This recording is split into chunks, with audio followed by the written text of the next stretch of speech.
Neo Asset Management presents Capital Horizons Summit in association with CNBC TV18. Good evening, ladies and gentlemen. A very warm welcome to Capital Horizons Summit presented by Neo Asset Management in association with CNBC TV18.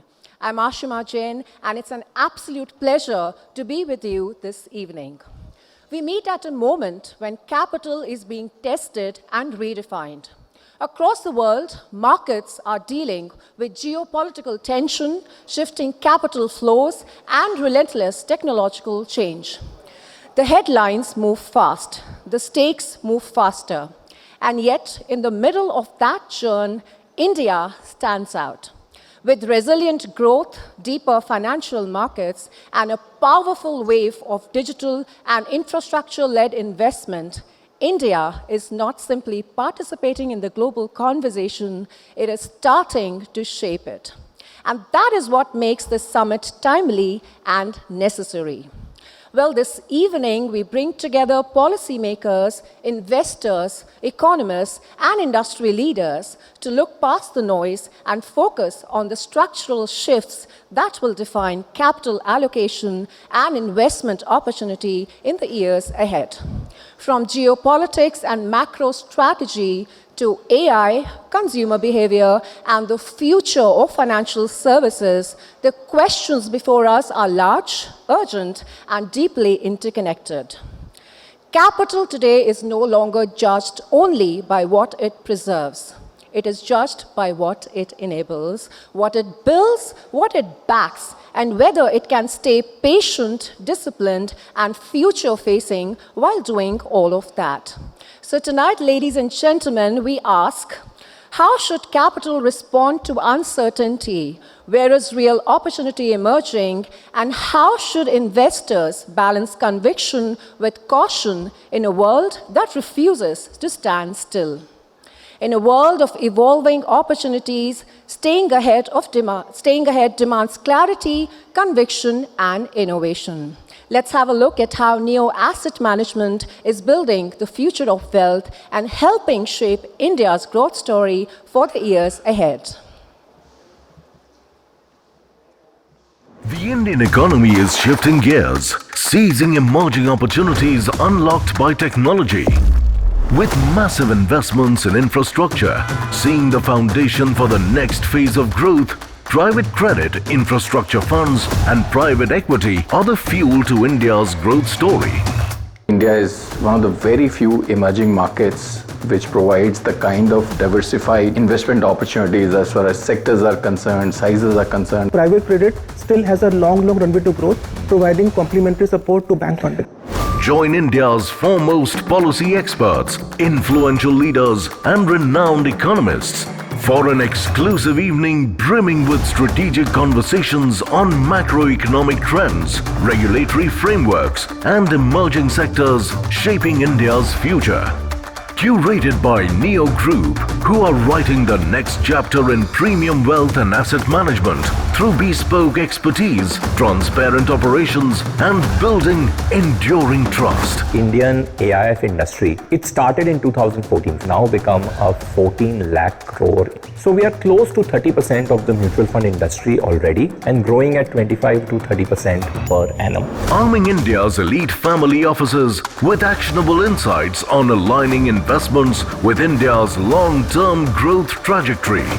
Neo Asset Management Private Limited presents Capital Horizons Summit in association with CNBC TV18. And to formally open the summit, may I please invite Devina Khanna, Managing Director, India Business Head of Neo Asset Management, to deliver the welcome address. Ladies and gentlemen, please welcome Devina with a big round of applause.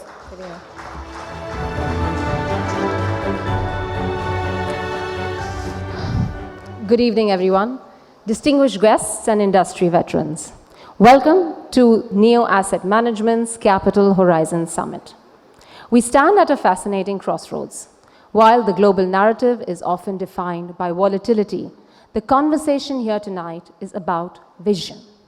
We are gathered to navigate the complex intersections of shifting geopolitics, a resilient Indian economy, and a rapidly maturing landscape of private markets. A sincere note of appreciation before we dive into the insights of the evening. I want to take a moment on behalf of the entire leadership team here at Neo Asset Management to express our deepest gratitude to the family principals, the institutional investors, and the founders in this room. Thank you for your presence and your partnership. At Neo, we believe that capital is most powerful when it is backed by conviction and community. You are the architects of capital that is building India's future. Your trust is the foundation upon which we build our strategies, and your presence here tonight underscores the collaborative spirit that defines our industry. We are honored to have you with us. Thank you so much. With that, I think we can begin. Thank you. Thank you very much, Devina, for setting the tone. We begin with a subject that now sits at the center of business thinking, not the edge of it: geopolitics. Because in today's world, policy shocks do not stay in policy circles, they move quickly into markets, supply chains, trade routes, and boardroom decisions. For our first panel, Global Shifts, India's Advantage, Policy, Capital Flows, and Economic Strategy, may I please invite on stage Prashant Nair of cnbc TV 18 to take the moderator's chair. Prashant, can we have you on stage, please? And joining Prashant here, please welcome Subhash Chandra Garg, former Finance Secretary, Government of India. Sir, can we please have you on stage? A big round of applause for sir.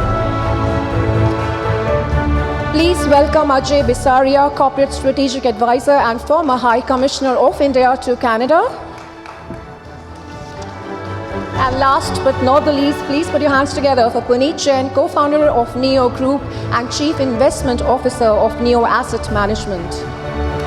Ladies and gentlemen, big round of applause for all the speakers here. Thank you, ladies and gentlemen, and thank you for being here. It's my pleasure and honor to sort of be able to do it. And what a time to do it, right? Because there's only one, actually there are many questions which people are asking, but I think the number one question, we were having this small chat outside, and we were, I think the question which came up most often is, well, how long will this go on for? Which is this war in the Middle East, Iran, etc. No one has really got any answers, but I think what is becoming increasingly clear is that the impact of it is becoming real. Through a variety of channels. I think for a country like India, mostly through the channel of energy, gas is becoming natural gas, LPG, etc. Of course, we all hear stories around us, but I think it's starting to spread, second order, third order effects, etc. So I thought what we'll do here is we'll start with geopolitics a little bit with Mr. Bisaria. We'll go on to the macro implications. Mr. Garg is known to drop a truth bomb or two once in a while. And of course, Puneet is here to help us with markets as well. So that's the short preamble. So, Mr. Bisaria, let's dive straight into it. Let me ask you that question. Is this a short war, long war? What's your sense? This is week 3. Thank you. So I think that's the trillion-dollar question. And the short answer would be, it is a short war. And my guess at this point is no more than 5 weeks. Today's the beginning of the 3rd week. But, we have to caveat all these geopolitical issues these days with Trump is going to wake up, or he's just woken up right now, and what he's going to feel. His first tweet should be in about half an hour. Yes, so we about in the zone where his first tweet is about to come, and he might just say today's Eid, so Eid Mubarak everyone, by the way, and he might just declare, I think there's a non-zero probability that he would say, I'm declaring a ceasefire today. But, I think it's the law of unintended consequences. There was a conversation right in the beginning that the Gulf Arab states were saying that the Americans told them, give us 4 days, we'll do 3 decapitation strikes, and we are done. And this whole story is done. But I think it wasn't done because Iran proved more resilient even after the decapitation. And in the last couple of days, we've had the unintended sort of situation or unforeseen of the war becoming a wider energy war. But I would still bet that the Americans want out because the MAGA base won't permit it. They can't afford too many body bags coming in. There are 13 body bags back already. A few, the US aircraft carrier has been damaged, F-35s perhaps damaged. So I don't think the US has an appetite for taking more losses. But why it can extend for a week or two is that some 5,000 US Marines are headed in that direction. So there is a possibility that the Americans might want a small operation like securing the Kharj Island or trying to take out with a special operation the uranium, enriched uranium. So I think those scenarios remain. But my bet would still be no more than 4 to 5 weeks. You know, I was thinking earlier, and I was talking to somebody that even in India, and we got nothing to do with US elections and who's in power, etc. Well, we have a stake, but we don't really have a, in that sense, direct stake. But many in financial services circles, right, over the last, before Trump came to power for the second term, I mean, they're all cheering for Trump. And I think one of the reasons why here in India, for those who actually thought they had they had a say in this was because where they thought, well, he's for no more wars. He wants to bring troops back home, not any sort of stop to all this adventure around the world, but it's not played out like that. And I think it's particularly true, as you say, for the MAGA base in the US. So perhaps that will force him to wind down the war quicker than what many say. Now, let's just come to India, Mr. Bisaria. Have we played our hand well through all of this? That's the other question, right? This is going to be 4 weeks, 5 weeks, whatever. It'll wind down at some point. But what comes after that? And are we, as a country, do we come out stronger? Or do we come out a little confused, a little on both sides? What's your sense? You know, my sense is that in such a state of geopolitical churn, the only way out was to balance your objectives. And we balanced it in the Russia-Ukraine war. That's gone on for 4+ years. And we've tried to balance it because we have equities on both sides. We need the Americans for defense, for technology, for geopolitical balancing of China. We need the Israelis for our defense needs, for our tech needs. And we have equities in Iran. We have the Chabahar port. We've imported oil in the past.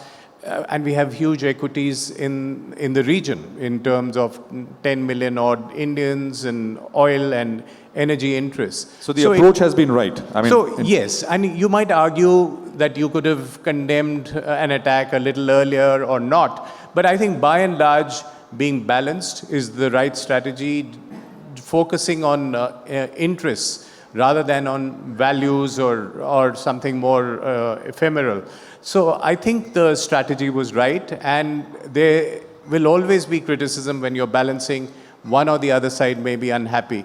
But I think by and large, the idea is to play it in a way that in the long term, your interests are not affected and you don't lose your equities completely on one side. But isn't it also true, Mr. Bisaria, that you say be pragmatic instead of, as you said, but I think what this episode teaches us, and over the last 15 months has taught us, is that might is right.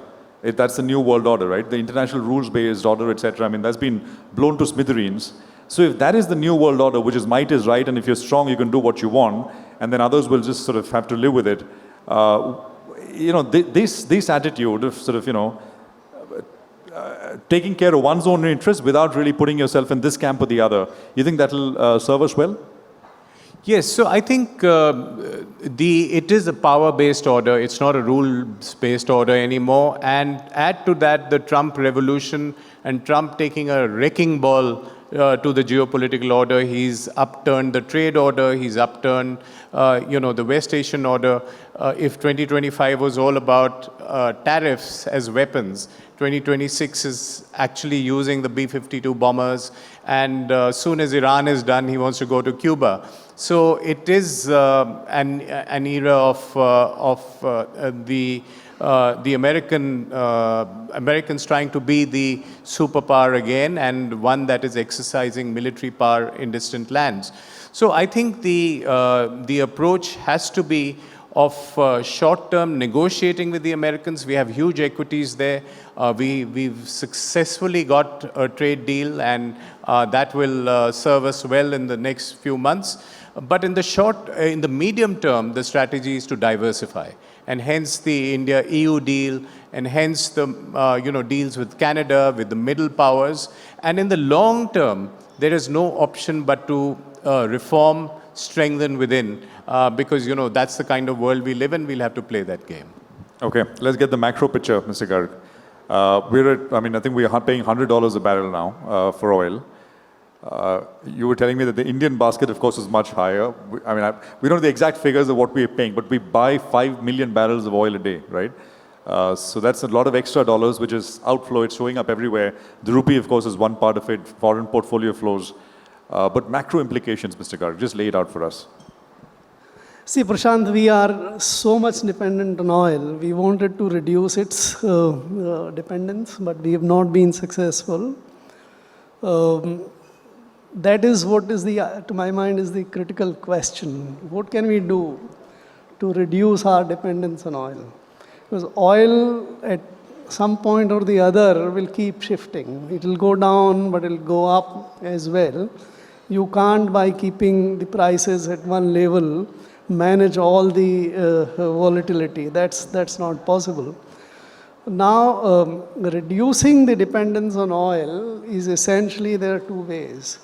One, you get into the renewables, and the other one is that you get into ethanol and many other kind of, but primary way is to get into the renewables.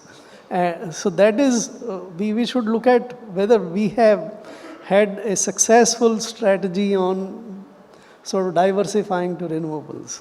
In renewables, again, we have very large dependence on China, because solar, which is the key way to generate the solar power or renewable power, much of the cells, modules, and that stuff is what is the China. Technology is controlled by them, the production is controlled by them, and there, if we want that energy transition to happen through that, we have two basic choices. One, we allow those investment from Chinese companies to come up here so that you can produce those panels and cells in the modules, or you import.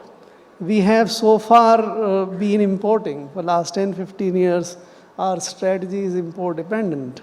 That is very costly for us in every which way. So if you cut down that money, if they decide to sort of cut down or create problems in exports to us, it also is costlier to us. So I think one key decision which we have not been taking is, can we do business with China? But I think that's now sort of, we can, right? No, the answer is yes. What has been done now is also a very small tweak. It's grudgingly done. I'll come back to that, the China and the renewable. Maybe the thrust towards renewables, etc., is going to be all the more, and hopefully dependence on oil. By the way, I think for electricity generation, I think we are about still 80% coal. It may be dirty coal, but it's still coal. So we're not that impacted like other some of the northern Asian neighbors, etc., who depend on gas for electricity generation. But we are, of course, hugely dependent on the oil that we use, and we use a lot of oil. Mr. Garg, this is a supply side shock. So just put your hat on as a former policymaker. How do you deal with it? Because this pushes up inflation. At the same time, perhaps there will be a little bit of demand destruction. So how do you address it? Will the government need to do something? That's correct. So if you look at the short and medium term supply disruption, and which is real for both oil and more than oil, the gas. So our industry is dependent on gas, our consumers are dependent on gas, and there is so much dependence on the Middle East, Qatar and Iran and others for the gas supplies, that disruption is real and it's hitting us. So there is no good options for dealing with the gas problems. But there are, I think oil is not that problematic. Oil, we have alternative sources, and oil you can handle through the price mechanisms. So, so suppose you paying $30, $40 per barrel more. Now the question becomes, as a policy question, is where do you pass it on? There are three main sort of places where you can transfer this burden. One is consumers, which includes the industries which consume that oil. And the second one is the oil marketing companies, and third one is the government, which takes it through the tax. So far, the policy of the government has been to protect the consumers and the industrial consumers as well. So the price of oil has been kept unchanged for the last 2-3 years or so. It's no longer possible because the burden of this $30-40 per barrel would be so high that the government oil marketing companies will not be able to do it. So sooner or later, if it lasts, gas, there is a problem because the infrastructure which is being damaged, but let's take only oil. So suppose it lasts for about 2 more months at best. I don't think this will be the case beyond this.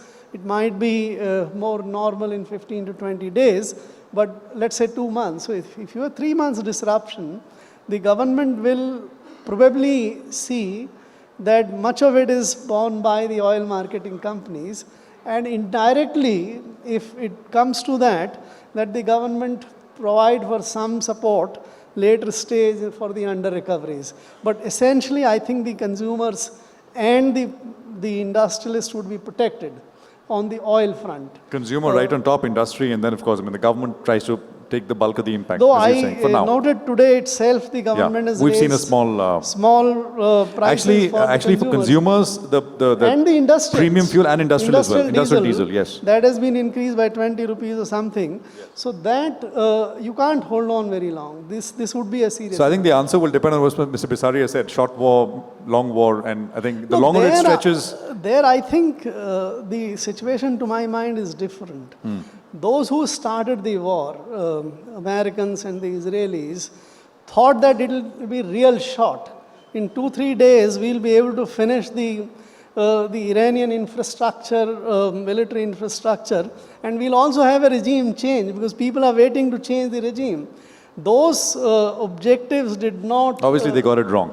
As someone said, it's human nature. If you do it once, it's very easy to do it. Exactly. I mean, you try to do it again, which is Venezuela. So I guess, but this was different. If you are in a situation where your objectives have not been, and you've been dragged into this war, getting out, hurt, and vanquished is more difficult. So that would be a very difficult decision for the history. Let me get Puneet in. Puneet, you know, all this is happening at a time when, you know, this long-awaited earnings growth, earnings upgrades were just about starting to kick in, right? Yes. And 27 was supposed to really show up in a big way. Now all this has happened. This will have some impact, hopefully not much, but how do you think about it? So the best way I can answer is that looking at my portfolio companies, where Neo has invested, so we have made investments of more than 8,000 crores across maybe 30 different companies, primarily into manufacturing, financial services, and you can say consumer-linked companies. And we have spoken to most of these companies over the course of last 3 weeks that what has been the impact. So just to summarize, at this point of time, the impact on supply chain in India has been slightly more limited to that extent, because first is that large portion for most of these companies actually, for manufacturing, the raw material is actually domestic. The export for manufacturing is still very limited. The third impact can be in terms of margin, but at this point of time, many companies have actually seen small margin expansion because imported material have actually become expensive because the logistics cost for import has actually gone up. Consumer demand, so right now impact at least we haven't seen, but still I would say at this point of time it is still very early, because we are just 3 weeks into the war. So if I go back, look at what happened, let's say, so we have seen 2 very big negative events over the course of last few years. One obviously was COVID. So to that extent, Indian companies I've seen have reasonable amount of resilience. Balance sheets of Indian companies obviously currently are in the best possible shape in the last 10 years. Growth will be affected. Today we are looking at valuation multiple which are in line with historical averages. So thankfully we are not into an expensive zone. To that extent, if earnings growth do not come in, market will not perform. Market will perform over the next 12 months to the extent of earnings growth which come in. But yes, so if there are deep earnings downgrades which start happening over next 1 or 2 quarters, my feeling is that market possibly will just remain here for some time, is what I would think. And that's the other thing, right? Well, the market goes down, there are long phases, and sentiment is such a powerful driver of how you feel and what you want to do, whether you want to spend, whether you want to hold back. So there is that impact. But I mean, there are so many second order, third order effects.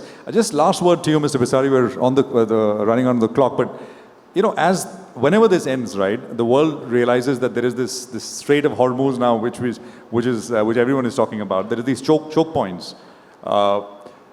Do you think the world as such will come together, build resilience? I think we heard Benjamin Netanyahu yesterday saying, build pipelines across. I mean, so that oil doesn't have to, it's not so easy, of course, but you think there will be, since this has happened now, it's never happened before, the strait was never blocked before, but now it's been blocked and all this is the consequence. You think they will be over a period of time sort of thinking on those lines, how to avoid this from happening again? Yeah, I think there would be a conversation on making the strait more resilient. And of course, from the Iranian standpoint, the answer is don't have a war. And, you know, it was always working and it will work. But I think we need to keep in mind the perspective that this is not going to be a long war. I mean, that's a base case assumption. It's not going to be the Ukraine war, which is 4 years plus. It's not going to be the Gaza war, which is not ended in 3 years. So we are talking of weeks rather than years. So I think one of the end game scenarios is that the Iranians say that apart from US flagged and Israel flagged carriers, they cannot do a deal with everyone. They're already doing these deals. They've done these deals with India, but they're being smart about it. They're doing a case by case, ship by ship deal. So they want Minister Jaishankar to call his counterpart and say, sir, can you please let this ship out? And that's the leverage they have. With the Chinese, they want a deal because China was getting 80% of that oil. So China will do a side deal, India will do a side deal, and perhaps a few Europeans, NATO hasn't joined the war, may do the side deals. So I think there will be a series of deals. It will depend on the regime's survival and the Iranian attempt of that rump regime.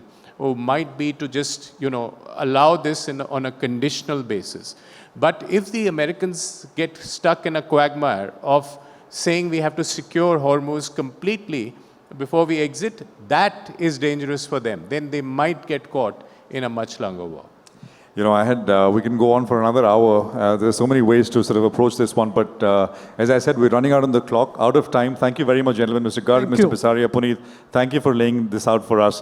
And I think this lays the foundation nicely for what's to come next, which is going to be a lot more, all the financial stuff. And I'll see you with more panels in just a bit. Thank you for being a wonderful audience. Now let's move to the fireside chat, Frontier Tech and the future of capital, India's next investment opportunity. From chips and compute to models, platforms and applications, AI is creating an entirely new capital map. The interest is clear, the excitement is real, but where will durable value actually sit across the stack? That is the question. And to frame this conversation, may I please request Ashmit Kumar of CNBC TV 18 to take the stage. Ashmit. And joining him for this fireside chat is Debjani Ghosh, Distinguished Fellow Niti Aayog and Chief Architect Niti Frontier Tech Hub. Ladies and gentlemen, big round of applause for Debjani Ghosh. I think anytime we can get a few minutes with Ms. Ghosh, we value it and we cherish it. This is no different. Ms. Ghosh, thank you so much for taking out time on a clearly busy day for you. Ms. Ghosh needs no introduction. The work that she's doing at the Niti Aayog, the work when we hear from her about some of the forecasts that she makes, that's in fact one of the aspects we were discussing just moments ago. So let's begin with that, Ms. Ghosh. When we talk of deep tech, when we talk of India's aspiration towards innovation, when you look ahead, and I mean not the near future, but when you look at slightly mid to a longer term horizon, what are some of these technologies, applications, use cases that you see emerging, developing, that we should be keeping an eye on? Thank you, Ashmit, and thanks to be, as I was telling you, I've stopped doing all these panels, so you guys were very persistent, so great to be here, and good evening, everyone. So just very briefly, what we do, the work we do in NITI, the Frontier Tech Hub, is to understand, and we don't have a crystal ball, but what we do have is the ability to recognize patterns in technology shifts. And what we study are these patterns, and how are these patterns moving, right? And based on that, we try and build out the models that can futurecast where will some of these trends end at, or lead to rather. There's no end point, but where will these trends lead to, and what do they mean? And we look at roughly a 10-year horizon. And how does India get ready? Because if India really wants to lead in technology, it has to spot these trends 10 years earlier. It usually takes a decade for you to build the capabilities, to build the ecosystem that can, lead in today's world is you lead when you set standards. You lead when you control supply chains. So what will get you to that stage where you can actually control the supply chain, you can shape some of the standards that will shape the development of these technologies, and that we believe takes usually around 10 years. So that's the work we are doing. And if you look at the patterns that are emerging in the next 10-year horizon, roughly 2035, I think there are 4 big shifts that's gonna shape the tech landscape, right? The first one is I won't call them evolution because they're not evolving. I will say revolution because they're really disruptive, these shifts. But the first one is the intelligence revolution. People call it AI, yes, but I think you're gonna see a lot of changes from what we have and what we know today to much more autonomous, going beyond language. You will see physical AI coming into play. And then, of course, I think there is a lot of thinking towards AGI, ASI, etc. But the most important shift there is the intelligence, artificial intelligence as we know it today, moving into autonomous intelligence, and then moving into artificial general intelligence where we believe that cognition will come into play. Right? So the first big shift we are studying is just the evolution of intelligence, and this is almost a horizontal shift pattern that's emerging. It impacts everything else. Everything else plays around this. So it's not a vertical shift, but it's a horizontal enabling pattern that's emerging.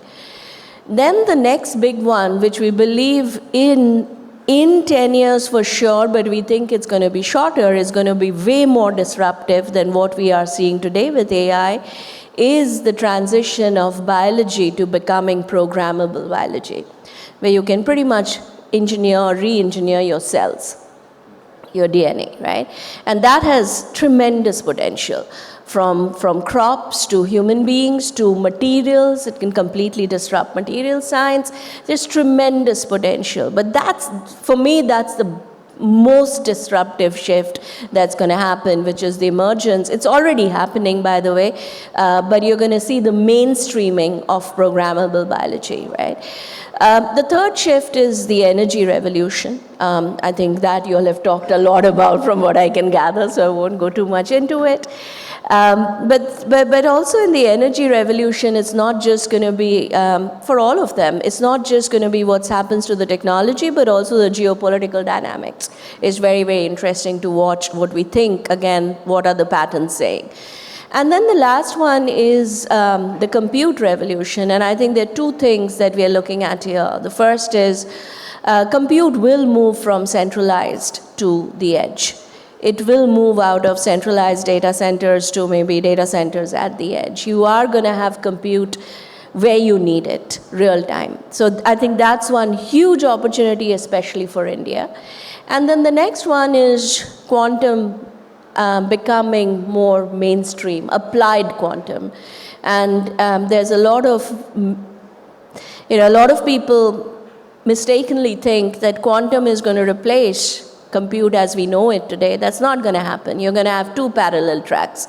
But you are going to have applied quantum come into play in areas like defense, life sciences, where you need really mega data crunching. So those are some of the key shifts that we think are going to be pretty much disrupting the world as we know it.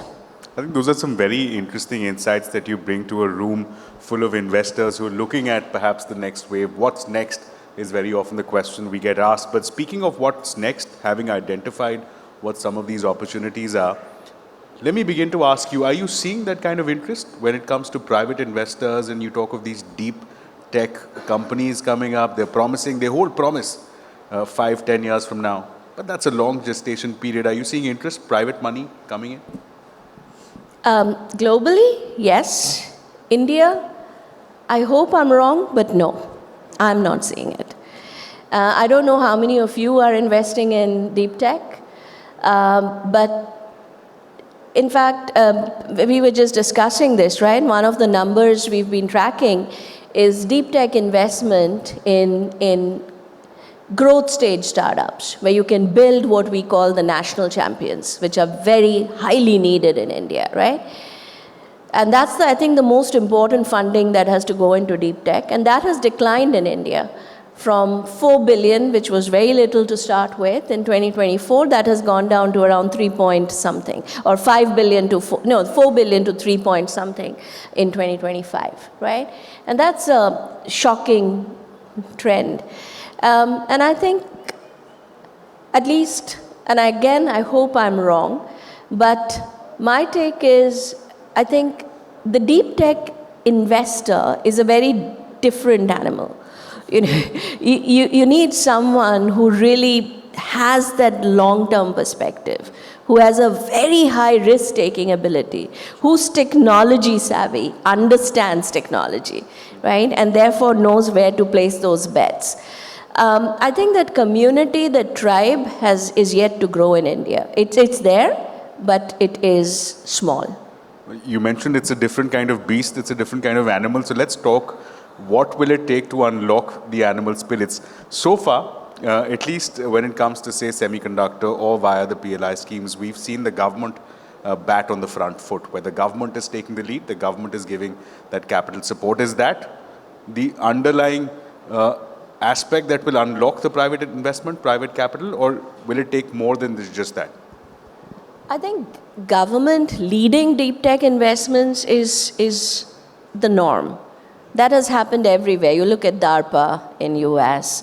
That has always been the norm, because especially when you are building things that are crazy, that no one understands, but that has tremendous potential, like when they built the internet, there very few people at that point in time will get it, right? So I think their government does play a role of leading the investments, but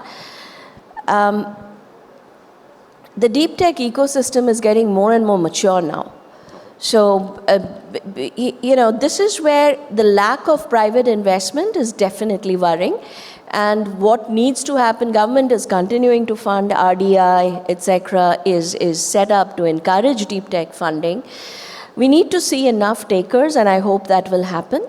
And we need to see funds now coming in, especially in areas like genomics in India, material science. I mean, these are areas, semicon, that we have to invest in. What it takes, I really don't know. I think there has to be a fundamental mindset shift in the next generation of investors. You mentioned, you gave the example of DARPA in the US. Just borrowing from global best practices, are there certain things that we need to bear in mind when it comes to bringing in private capital? See, again, I mean, DARPA is a classic case of where the government has incubated crazy new technologies that have then gone on to change the world, right?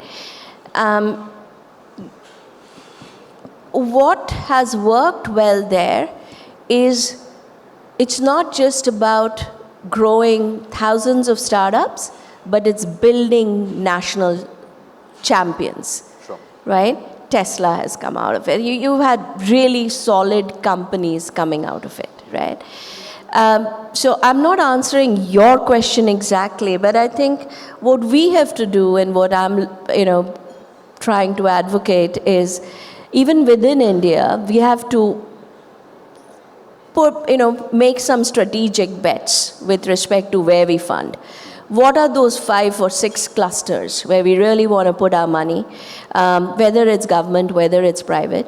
But for deep tech to work, it's not about just growing the numbers. It's about scale. It's about growing companies that can then globally compete, right? And I think that equation is still not playing out. Speaking of national champions, that's something that has been very high on the government's agenda, even when we look at, say, when we talk of ISM 2.0 around the corner, whether it's the mobile PLI, that's clearly something that's on the government's cards. To make these national champions a reality, to manifest them, I circle back to the point, is it that again a function of private capital coming in or not coming in? Is that an aspect that perhaps is holding back the growing of national champions? I think it's a function of multiple things happening. One is capital. You do need the capital, but you need patient capital. You need tech-savvy capital and commitment that has to come in. National champions is not just about capital, it's also about, look at what China does. Market preference, policy enablements, R&D support. Right? All of this has to come together, but it has to be a concerted effort that has to come together. But yes, I think if there was a way to funnel both government and private funds into 4-5 strategic areas, we would get much more out of it rather than now everyone going and doing little pieces wherever they want. We're running out of time. I'll come to you for a quick closing comment. What would one message be that you want to leave behind this evening with the room of the audience that we have here?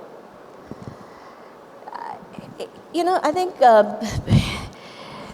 technology is no more a nice thing to do or a good thing to do or, the exciting thing to do. It's going to fundamentally weave into the economic fabric of life. It's of geopolitics. It's no more an enabler of power. It is the axis of power today. It is the axis of influence. It is what is driving influence. You all were talking about the straightest choke points. Some of the biggest choke points is the semicon supply chain.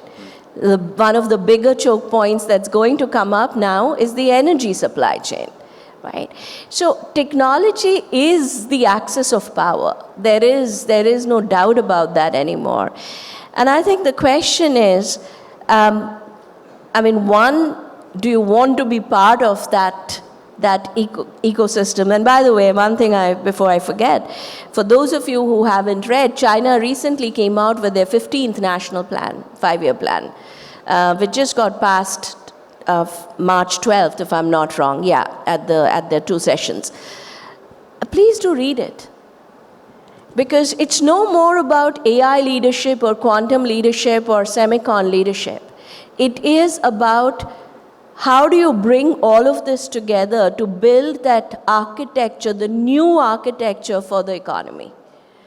So I think for me, it's like, if you don't be a part of this, then what? You're going to be left out of the next growth cycle. So, but I really hope that the investor ecosystem in India, which is so important, will understand the importance of the deep tech life cycle is very different from tech life cycle. So we'll understand the importance of the difference in deep tech life cycle, will understand the need for patient capital, will understand the need for long-term outlooks, and will understand that without that, we are going to completely cripple the economy because the economy is going to grow, is going to be enabled by the tech evolution. So this has to be a must do is what I feel. A must-do, a national priority. Ms. Ghosh, I'd like to thank you. We began this conversation outside this hall where you talked about how I don't want to rehash what has already been said. I want to bring in a new dynamic. I hope we've done justice to that and brought new insight for the benefit of our audience who are viewing us at their homes and audience right here as well as a part of this summit. Ms. Ghosh, thank you once again. Thank you for being a part of this conversation. Well, our next conversation turns to one of the strongest engines of India's growth story, the Indian consumer, in a session themed Shaping the Future of New Age Consumerism. This is no longer a market defined only by size. It is being reshaped by aspiration, digital access, speed, convenience, and rising expectations.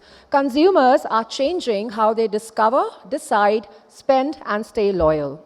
And that makes this an important moment for both businesses and investors. Well, to steer this discussion, may I please invite on stage Shruti Mishra of CNBC TV 18. Shruti, can we have you on stage, please? Big round of applause for Shruti, please. And adding their perspectives to this session are, please welcome Abhishek Bansal, Chairman, Managing Director and CEO, Shadowfax. Abhishek, can we have you on stage? Big round of applause for Abhishek. Our second panelist is Lalit Agarwal, Founder and MD, V-Mart Retail Limited.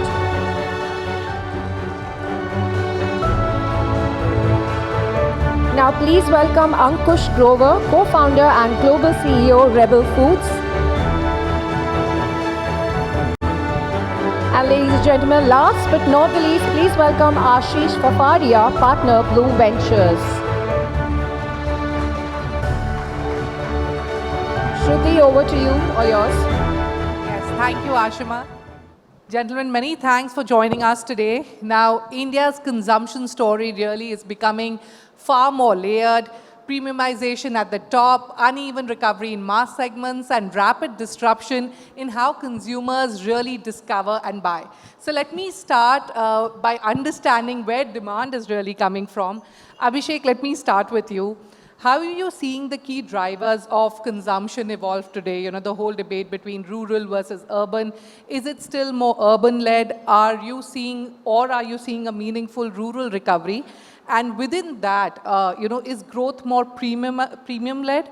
Or are we seeing signs of a more broad-based consumption revival across segments? Yeah. No, I think growth is happening across market. Different levers are bringing growth in different areas. If you look at the overall growth trajectory, while retail is growing at 8-9% CAGR, what we are seeing is the online sector is obviously growing much faster. And that's probably compounding at whatever, between 18 to 20% year on year. So what we are seeing, at least in our business through our eyes, is that we are seeing a much higher adoption of online across sectors. Now, if you look at urban probably we are seeing growth focused through speed. Customers love speed. We all know what is quick commerce. We all love same-day delivery. So wherever brand platforms are offering speed, their growth is happening. The rural growth is largely driven through value commerce. Sure. Okay, where basically people want great products, great quality at lower price. So I think those are the two specific levers where the urban wants great speed, the rural wants great value. I think at a very, very nutshell level, that's what I can what I can tell looking at the consumption. All right, you agree with what Abhishek just said, Ankush? Yeah, I think for us, if I go back, when we started this cloud kitchen or opening Delhi, when people said no one was going to order online, now we're seeing the same wave happening in tier 2, tier 3. So just to give you from Delhi till Jammu, we're in each and every city, and in every city having very, very overwhelming response. And not only like regular meals, in fact, late night, we see tier 2 doing better than tier 1. Okay. Now, so rural people are all ordering 11 to 1, I'm saying. Tier 2, tier 3 does more than tier 1 because A, they have time, they reach home early, they have their meal, and then they want something else in the time. That's true, a big pain point. So really, I think overall, we're very, very bullish on India. It's a great consumption story, and we're seeing tier 2, tier 3, even cities like Latur and all where we've entered, we were not there. Now we're in 120 cities, and probably by end of next year will be more 200 cities, but I think we're seeing great consumption, great response to different cuisines, different flavors everywhere. All right. Lalit, let me come to you. You know, within which customer sub-segments are you seeing that are offering the highest growth, especially in segments like beauty and wellness? Are we witnessing structurally lifestyle upgrades, or are we seeing overcapacity risk-driven by capital cycles? So, India is definitely aspirational. We do understand the aspiration is largely getting driven by the youth of India.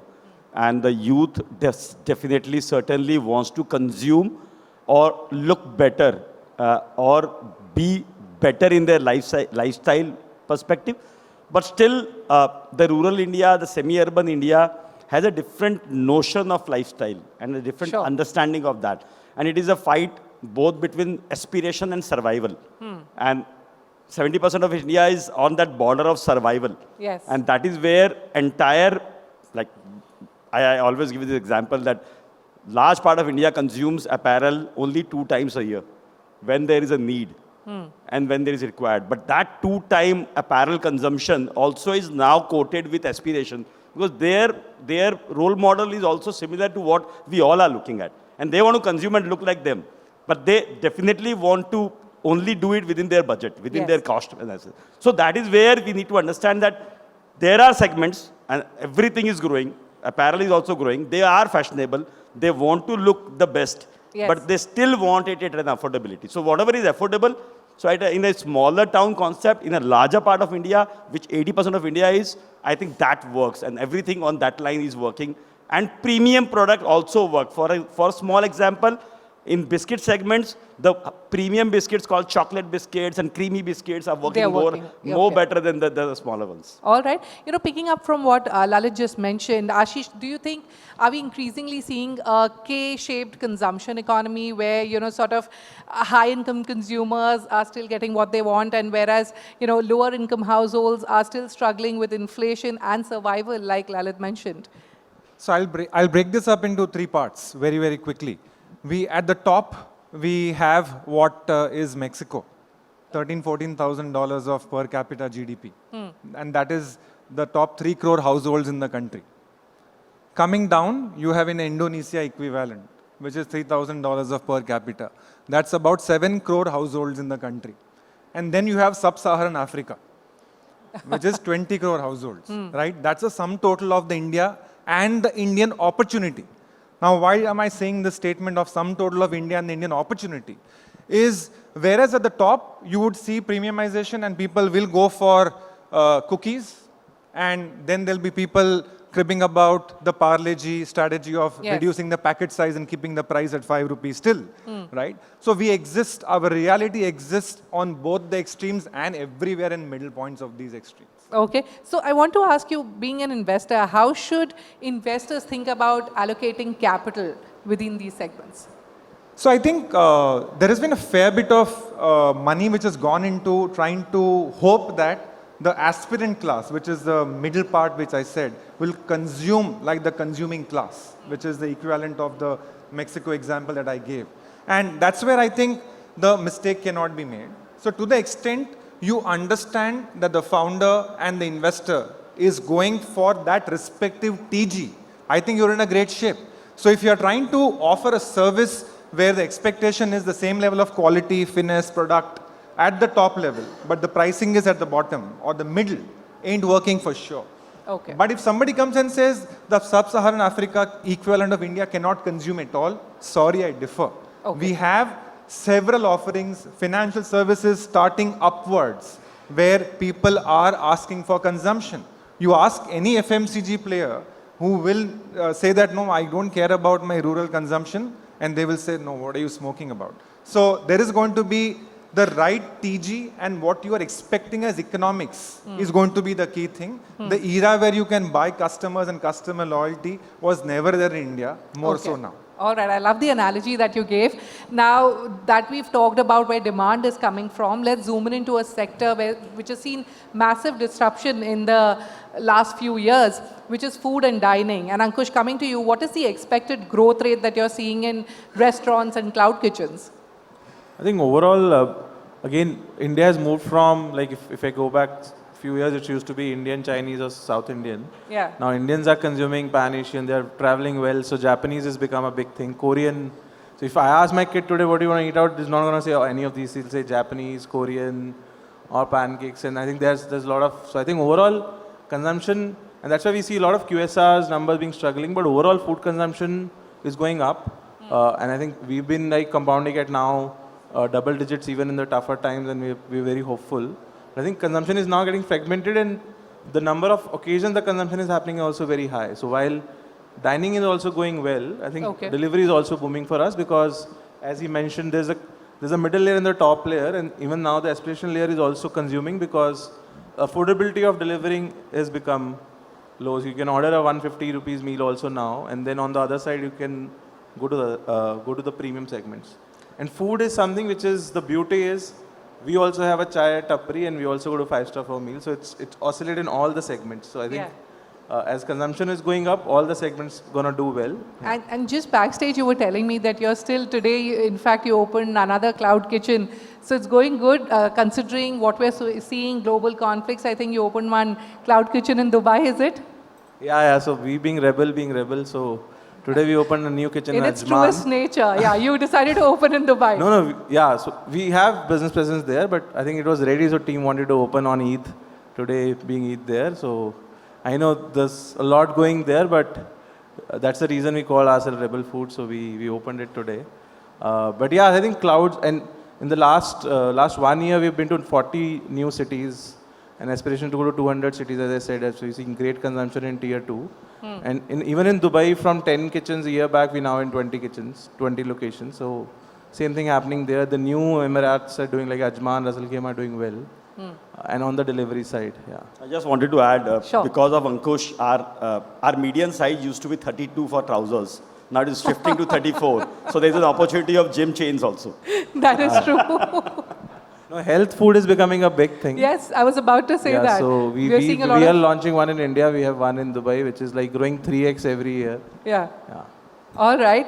Moving on, let's move to a broader question. How should we define success today in consumer businesses? What is the sales turnover level? Ashish, if you can throw some light on this, at which a brand is called successful. So this was a question which was relevant in a very homogenized market.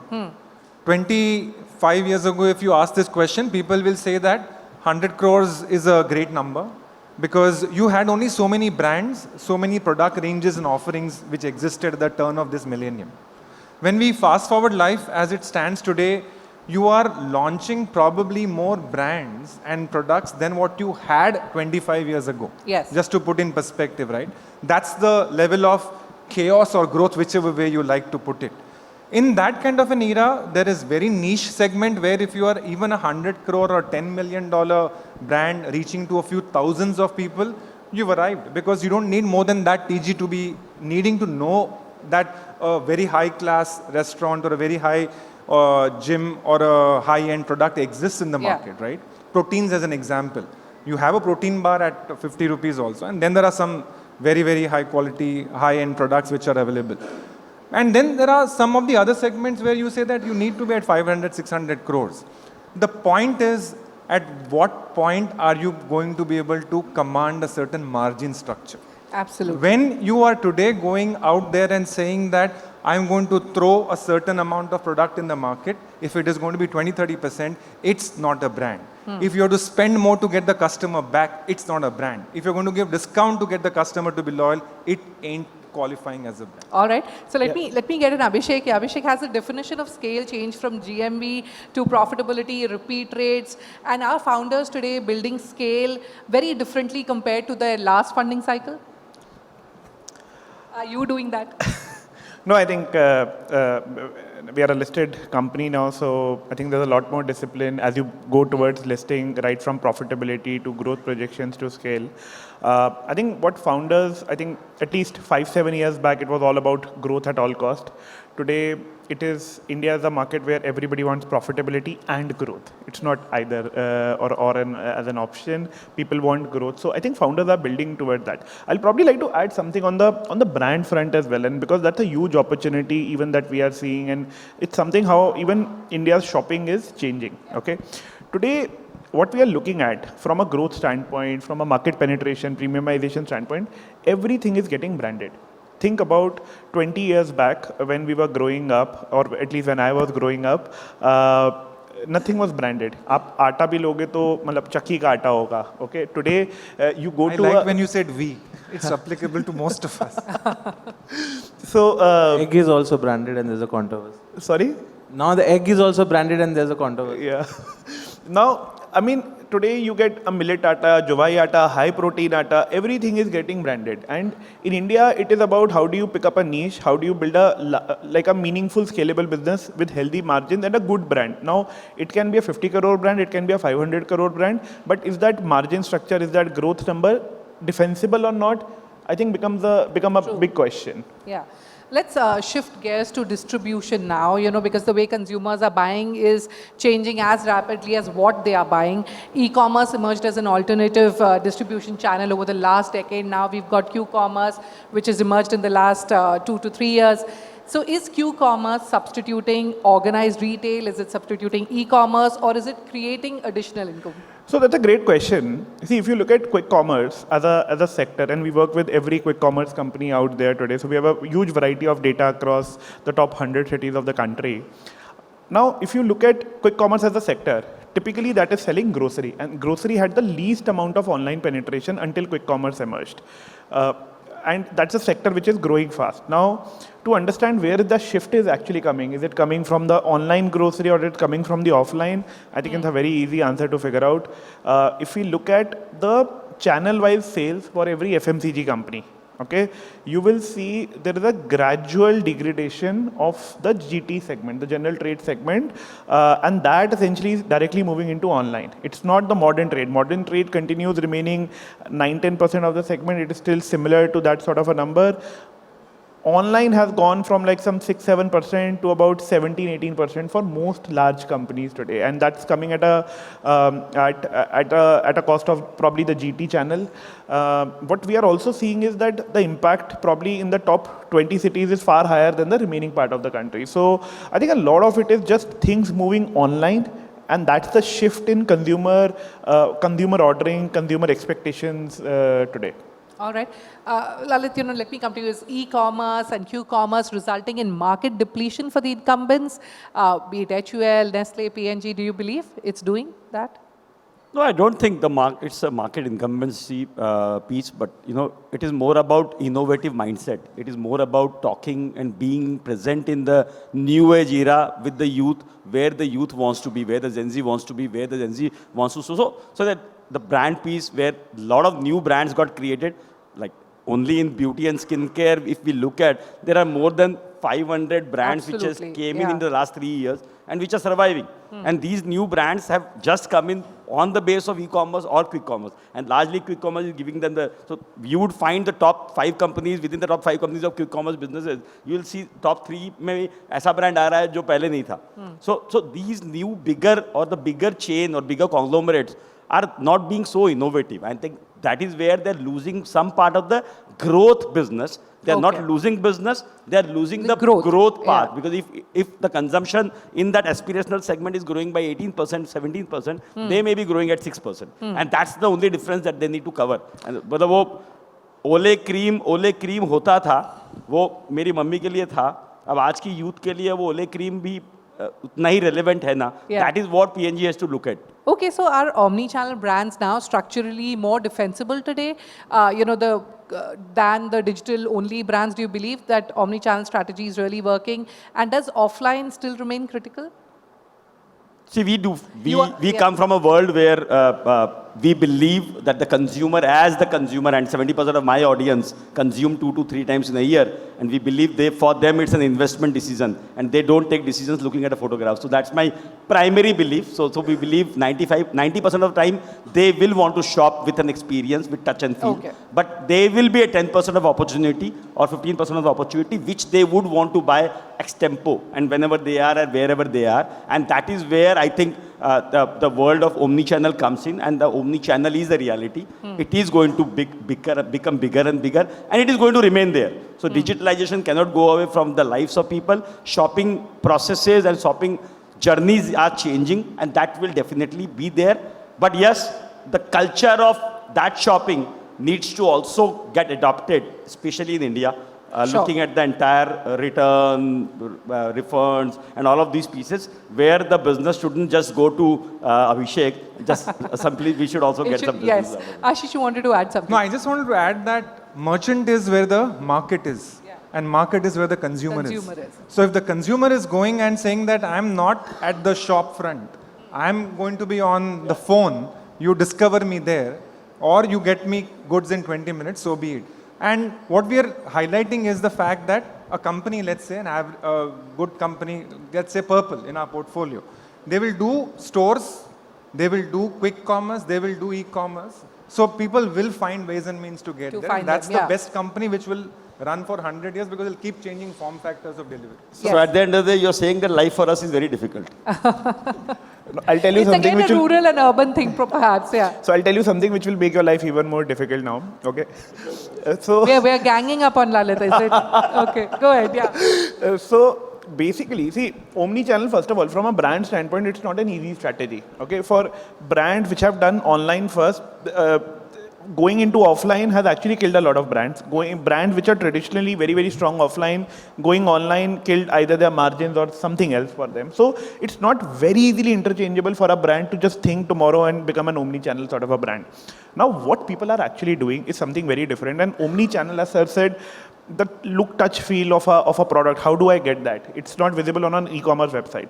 Now, what we are seeing, there is a change in consumption pattern of customers in this country, and all of the people over here would subtly see that over the next couple of years, I would believe. The look, touch, feel is actually moving to more Instagram Reels and YouTube Reels. True. Okay. Yeah. People today in this country are actually relying on these reels, influencers, how their friends are looking about those products, and then making that decision rather than going offline. Yeah. There were certain categories in e-commerce which are very, very difficult to crack over the last 10 years that we have seen. They've suddenly started getting cracked in India because over the last 12 months, the adoption and the propensity with which customers are buying through Instagram has just gone up. Today, I would say one in 10 orders that is getting created online is directly or indirectly influenced through some sort of a video-based content today in the country. So that's something which is changing. A 3-minute reel is driving consumption patterns. Yeah. I mean, I was just talking to some retailer in Mexico, and they've started saying that TikTok live commerce got launched in Mexico 9 months back. Right now, the contribution mix coming from live commerce in TikTok, there is 10%. Wow. So that's the kind of change which is coming in China is already higher. All right, let me quickly get in closing comments from all of you. What is that one big shift in consumer behavior that founders today should not ignore? And if you had to place one long-term bet in consumer, what would it be? Abhishek. So, see, India is always considered a value country, but the lowest part of the pyramid is still aspirational and getting more premiumized. So anything premiumized that you can offer is something which will sell in India, and especially if you can do a premium for masses, I think that's something which is going to explode in our country. So premium for masses, Lalit. I mean, for me, I think India is a very diverse country. If we really want to understand Indian consumer and really not lose that sight, is the regional relevance. Because regionally, India is very different. 60% of India still is very, very different. We are right now sitting on the verge of Eid, and I'm seeing my Muslim customer population, which is almost 20% of my customer base. Yeah. Its behaviors are so different in terms of their taste, their pattern, their color choices, their ways of buying. So we need to really understand this India so deeply. With the intersection of AI, I think this is going to be much, much more easier. We shouldn't leave with that piece at least. So understanding the real need of customer and being there regional on that particular front. So premiumizing for masses, being regional. Ankush. I think there's one is what will change. And I think with UPI, now Geo, the penetration, so a lot of way consumption is going to change. But also I think as company, we also think what is not going to change. And we feel for food, each industry will be very different. For food, we think taste, quality and value for money is not going to change ever. Okay. Irrespective of, True. you always want taste in your food, good quality. Yeah. And again, value for money. If I'm paying 500, it should be 500. Great I think you taste should and also value think for what money. is not going to change for my business. Huh. And also what will change the way people consume my business. I think these are the two things. Okay. All right, Ashish, final words. The price point at which you are able to personalize is going to be a big theme. What I mean by that is today we are at a point where thanks to all the data that we have fed into our phones and the phones onto the cloud, we are discovered. And the merchants, the brands have a way to reach us. And it is no longer critical that I have to be relevant to 1 crore customers to be able to launching a new brand or a service. You can jolly well do 10,000 if your 10,000 people exist in a certain cluster. It's a way you reach. And the price, when you crack that equation and personalize it, I think there are going to be tens of thousands of micro markets that are available. And there are companies which have shown that today. Yes. It's only about leveraging that at scale in a structured fashion. All right, on that note, it's time for me to wrap up. Gentlemen, thank you so much for sharing your invaluable insights on India's consumption story. Thank you for being here today. Well, as India's growth story accelerates, private markets are becoming central to long-term wealth creation and strategic allocation. At the forefront of this evolution are institutions and leaders who are shaping the next phase of investing with conviction and clarity. For the next fireside chat on private markets shaping the future of investing, I would like to welcome on stage the esteemed panelists. Please put your hands together for Hemant Daga, co-founder, Neo Group, CEO, Neo Asset Management. Hemant, can we have you on stage? And now, can I please invite on stage Nitin Jain, Chairman and MD of Neo Group. Nitin, can we have you on stage? And joining them, please, Prashant Nair, can we have you back on stage to moderate this session? Over to you, Prashant. Thanks again. Well, lovely sitting with both of you, and it's a great event, great feedback, great buzz. So, Nitin, let me start with you. What's the mood like? I mean, I am assuming that you got to talk. What's the mood? Mood is not. I can tell you, I was SC Garg साहब बाहर बैठे थे panel से पहले मैं उनसे बात कर रहा था तो बोलते मूड कैसा है मैंने कहा आप बाहर जाके देख लीजिए mood is not bad. So let me ask you, what's the view? What's the general pulse? Are people worried? Not worried? Actually, बहुत ही surprising चीज़ है कि I've been in the markets for now 25 years, and generally speaking, this kind of a big event. And I really think it's a pretty big event, and it can have many consequences. There are some possibilities that we discussed in the morning, but there might be some which might be not so nice. But what really represents the maturity of the market is, I'm actually, within our client set, within the companies that we invest in, we are not seeing despondency, any kind of, yeah, everybody is cautious and, taking care of what has to be done. But people are not panicking, which is a very, very positive surprise. Go back to 2008. I think that event was not so structural for India, if you ask me in hindsight. But I saw panic on the street. So I'm very happy that the mood is still quite good, despite all the global headwinds. मुझे कभी-कभी ये सोच के panic होता है कि panic नहीं हो रहा है. No, I think we have to be more optimistic. No, I'm not suggesting that there should be panic, and we absolutely agree. I mean, 2007, 2008 was absolute disaster. Yeah. So nothing like that is COVID, and we've gone through so many. I think people have become more balanced, and I actually think the industry has done a good job of educating clients. And I think a lot more new investors that are coming in are far better positioned to deal with this volatility than what I think earlier set of investors came in. So let's talk about family offices, right? I mean, and what, we have 300 odd family offices now? Right. I'm assuming, 5-6 years back, the general topic of conversation would be where to put money, and where to put money is de facto is equities. Where else? Right. Mutual funds. Mutual funds, right? Mutual funds sahi hai. Mutual funds sahi, correct. But how has that changed, and how has that evolved, and what are the kind of conversations you have now when you talk to these family offices, large and big, large, medium, small? So obviously, I think it's a very big trend. A lot of promoters, families, they have started to set up what I call as more professional family offices. So even earlier, there was some version of this which existed. Your chartered accountant or somebody that you trust in the family was managing your money. But as especially the next generation has started to take over, and there's more sophistication, more information that is available, I think there is a tendency for large families now to have a very professional setup. And there's some very marquee family offices, I'm sure you are watching them. They are more like institutions now. They're no longer family offices. So when you talk to them, you have to be at your best in terms of asset allocation, in terms of products that they're dealing with. Earlier, there were not many choices. So for example, only mutual funds, only direct equity, if at all. Now people are seeing alternates as a very core investment theme rather than something at the satellite.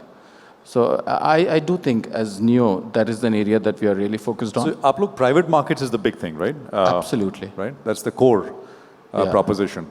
And people are now sort of well attuned to, comfortable with that idea? Or is there still pushback? Or you have to push it, or, I mean, it's easy acceptance? No, actually not at all. In fact, I think there is one significant difference that I see between Indian investors and global investors, particularly in family offices.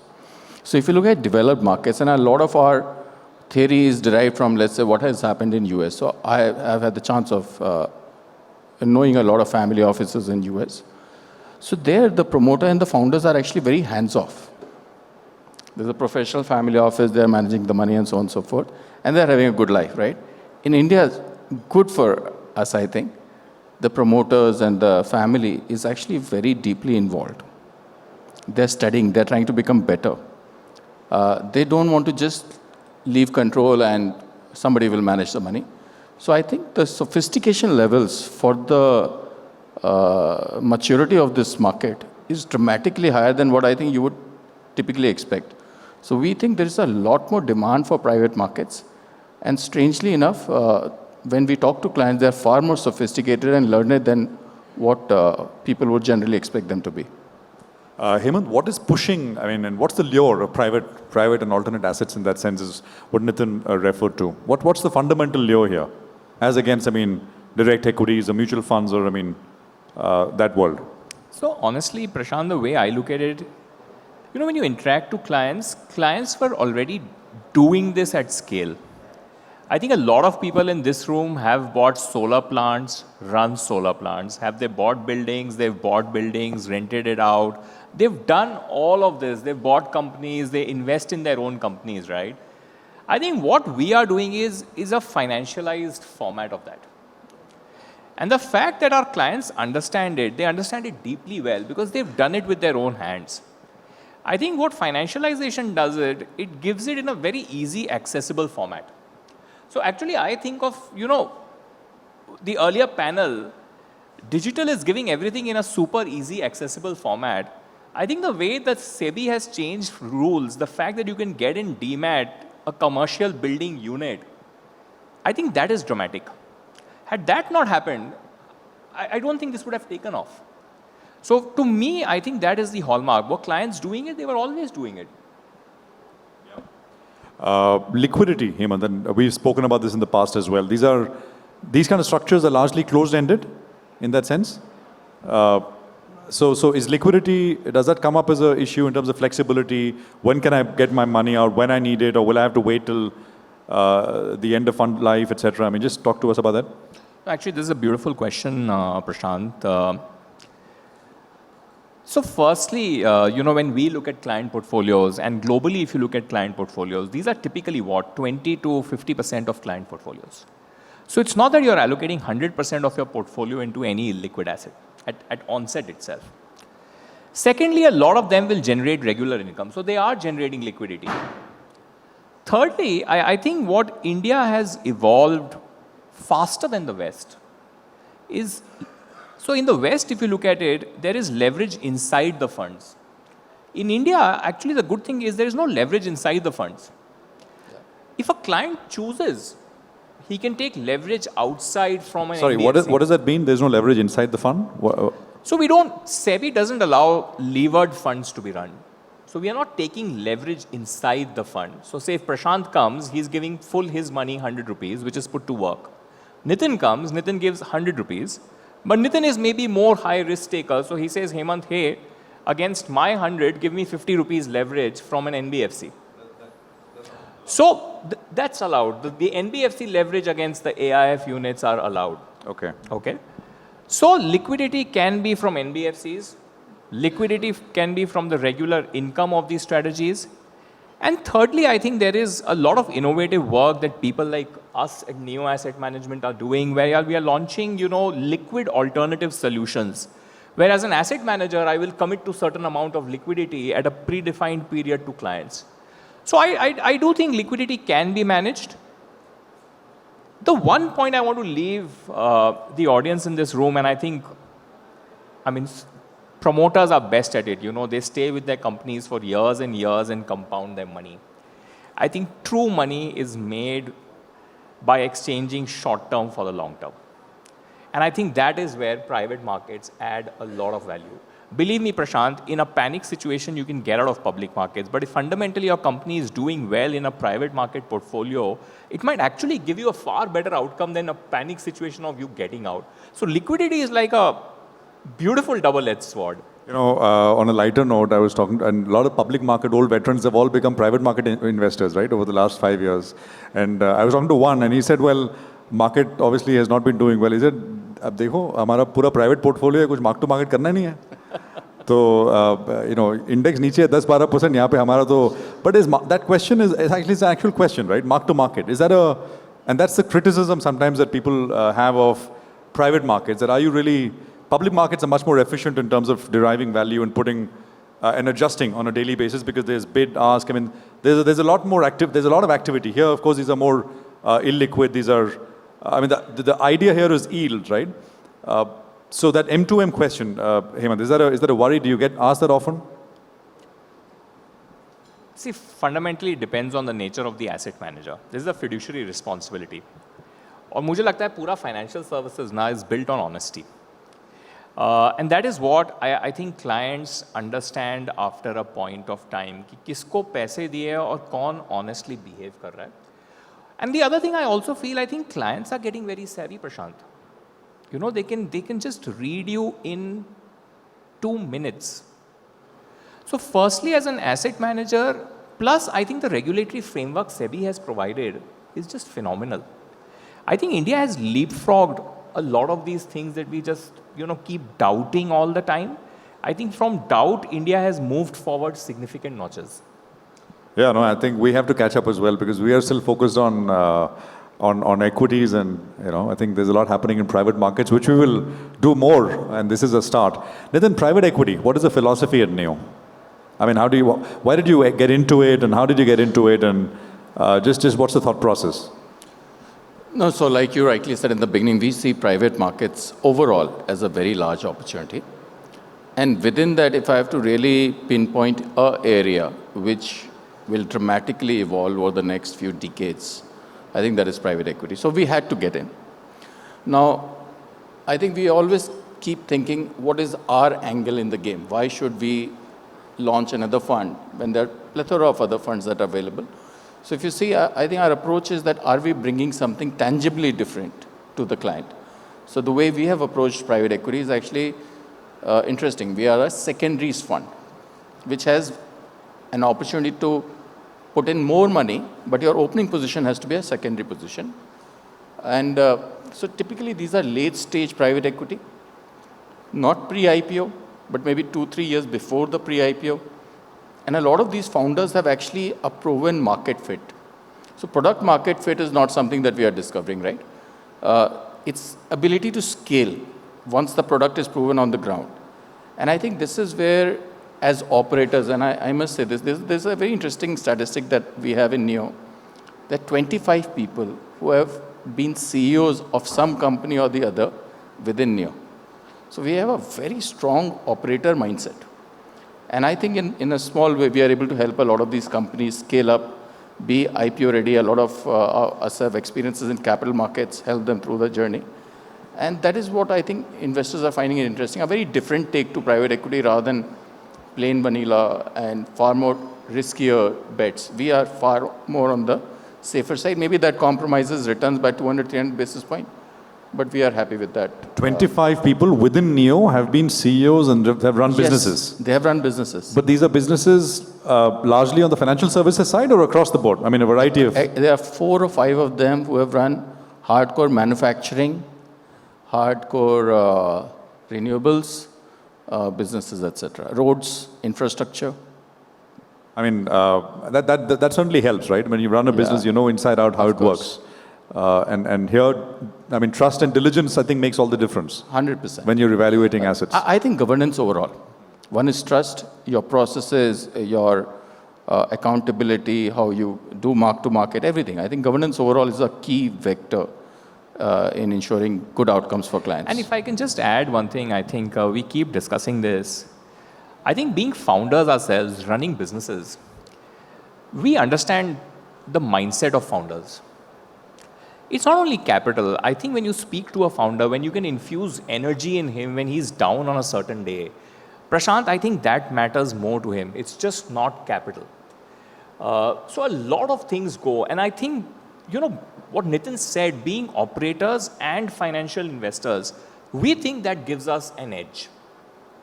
Absolutely, I completely agree with you.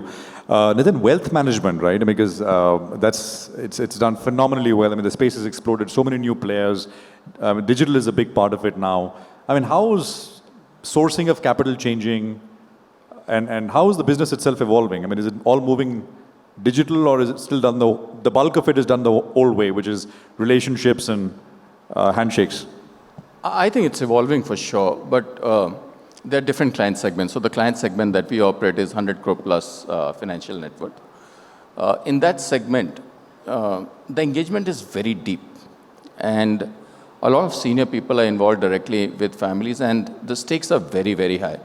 You don't get into a mobile app and place orders for 50, 100 crores of stock. But I do think the expectation in terms of overall experience, held away reporting, integrated view, timely information. A lot of this is actually now digital is really helping reimagine the client experience. So we are working on that.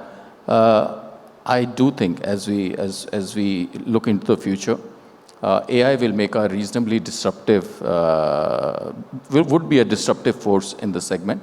So let's see how it plays out. I have more questions, but I just want to ask 2 things. How large is the team now, the Neo team?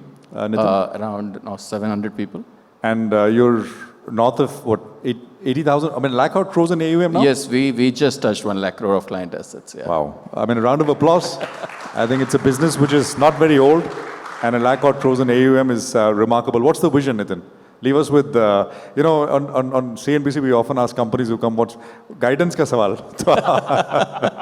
नहीं, actually, vision से ज़्यादा मैं बोलूँगा ambition. बहुत बड़ा है. मैं ये चाहता हूँ कि अगले 30 सालों में Neo should be one of the leading, largest financial services company in the country, and we should be globally respected. ये 2 ambitions हैं, and I'm 100% sure that I will for sure not be in the company. इस दुनिया में हो ये भी बहुत बड़ी बात है, लेकिन trying to build the foundation for our institution which lasts very, very long. Well, we wish you all the best, Nitin and team. Thank you very much for joining us, and Hemant, great conversation. Thank you. Thank you, Prashant. Well, now is the time for the co-founders of Neo to come onto the stage for an interaction around what we are increasingly hearing from investors today. Ladies and gentlemen, please put your hands together for Varun Bajpai, co-founder and chairman of Neo Wealth Management. With over 25 years across leading global financial institutions, he's known for building and scaling businesses across investment banking and capital markets. And joining him, please welcome Shaji Kumar Devakar, who is the co-founder and CEO of Neo Wealth Management. With over 20 years in wealth management leadership, he's known for his client-centric approach and bespoke portfolio design expertise. And to moderate this session, please welcome back on stage Ashmit Kumar from CNBC TV18. Good evening, ladies and gentlemen. Thank you very much for, first of all, let me say a big thank you to everybody who's taken so much effort to be here with us on this lovely evening. And somehow Delhi weather has also become very welcoming, so we are especially delighted. We are going to go into this session, but I just thought It's an appropriate moment, and by God's grace and the collective effort of all Neo team, I thought we had a special announcement we have saved, Nitin, just for this evening. Can I have that slide up, please? To all our colleagues, it's news to a lot of Neo people as well. I am extremely delighted to announce that just as of a few moments ago, we are delighted to welcome into the Neo family. As you know, Neo is a highly institutionally held wealth and asset management firm. We are proud to have Peak 15, which is the erstwhile Sequoia India, Japan's largest bank, Mitsubishi Bank's MUFG, the legendary Mr. Jim Simons of Renaissance Funds, and their family office, which is Euclidean, which is our shareholders. But as of this afternoon, we are very pleased to welcome, in a market that's been so choppy and you're not really hearing of many deals, we are delighted to welcome TVS Capital, which needs no introduction. It's one of the largest, most eminent private equity funds in the country, as a partner into Neo Group. And as you can see, they have just announced, and we've just signed up a transaction where they're coming in for a substantial amount into Neo Group. So congratulations to everybody, and thank you. And I would just like to take this moment actually to thank all my brothers and sisters at Neo Group for all the collective effort. And thank you very much all our investment partners or our clients who are the wind beneath our wings. Thank you very much. We just thought we'll use this moment. Congratulations, everyone. Nitin, maybe a quick word.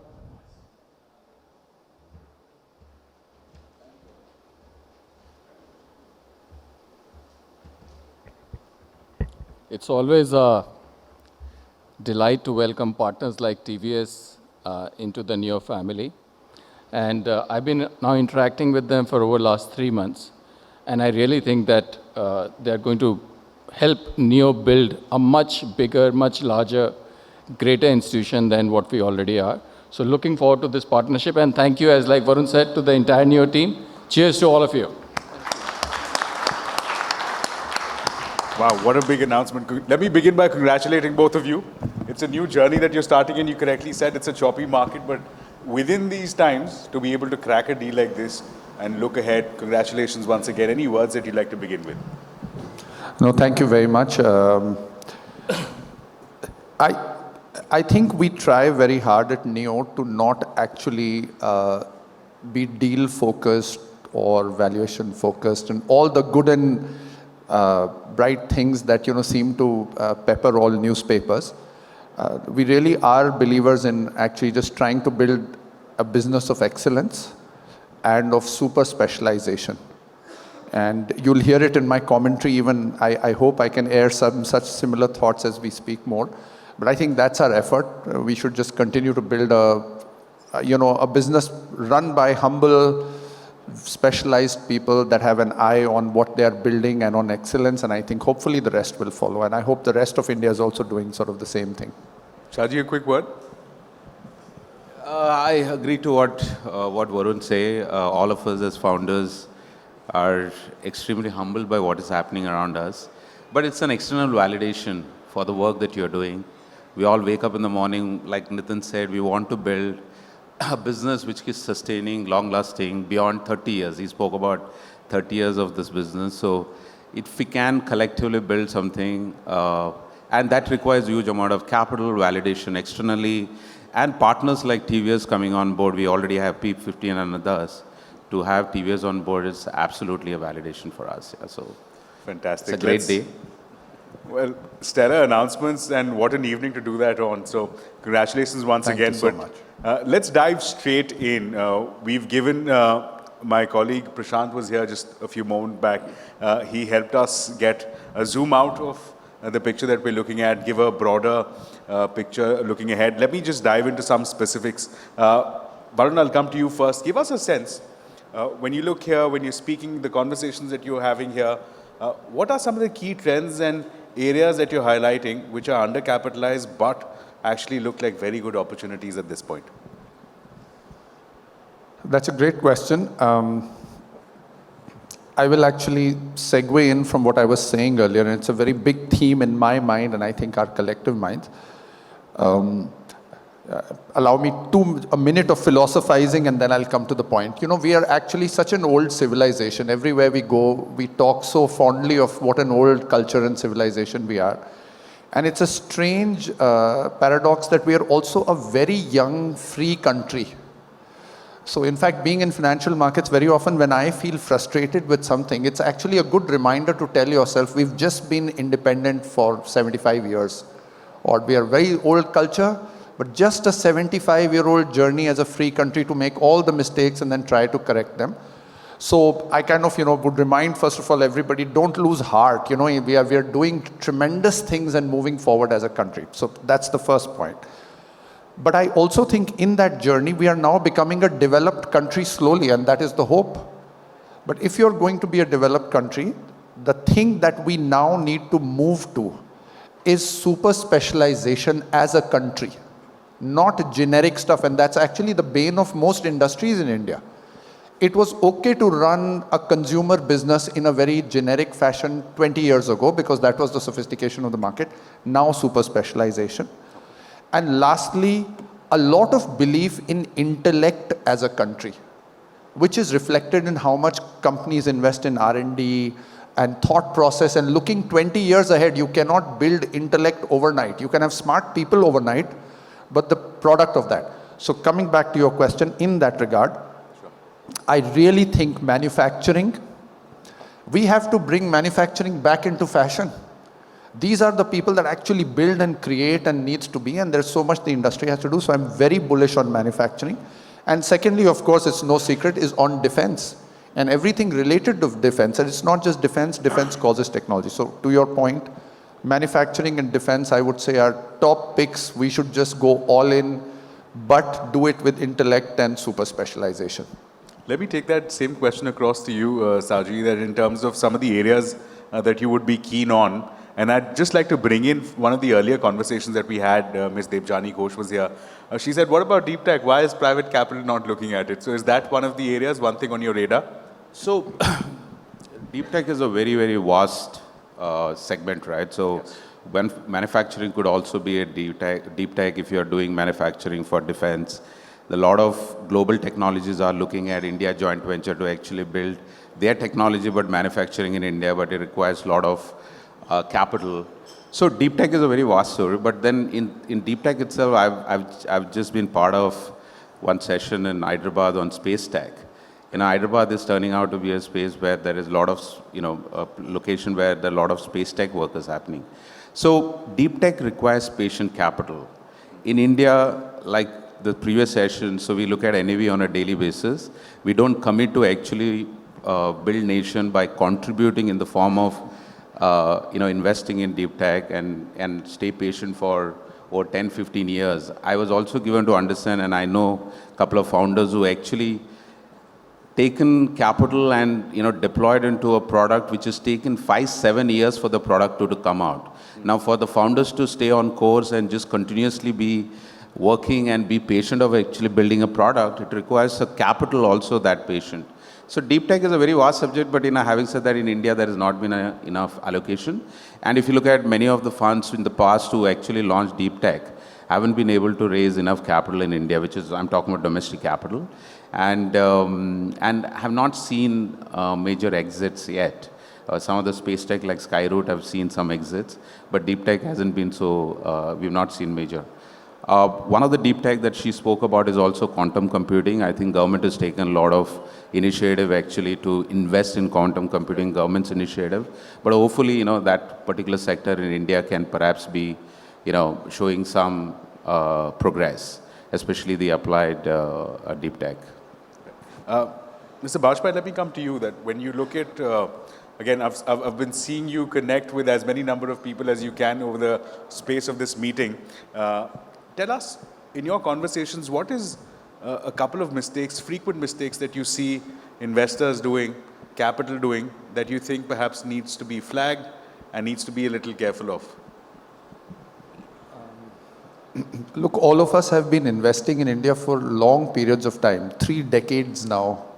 Hemant's been investing for 3 decades.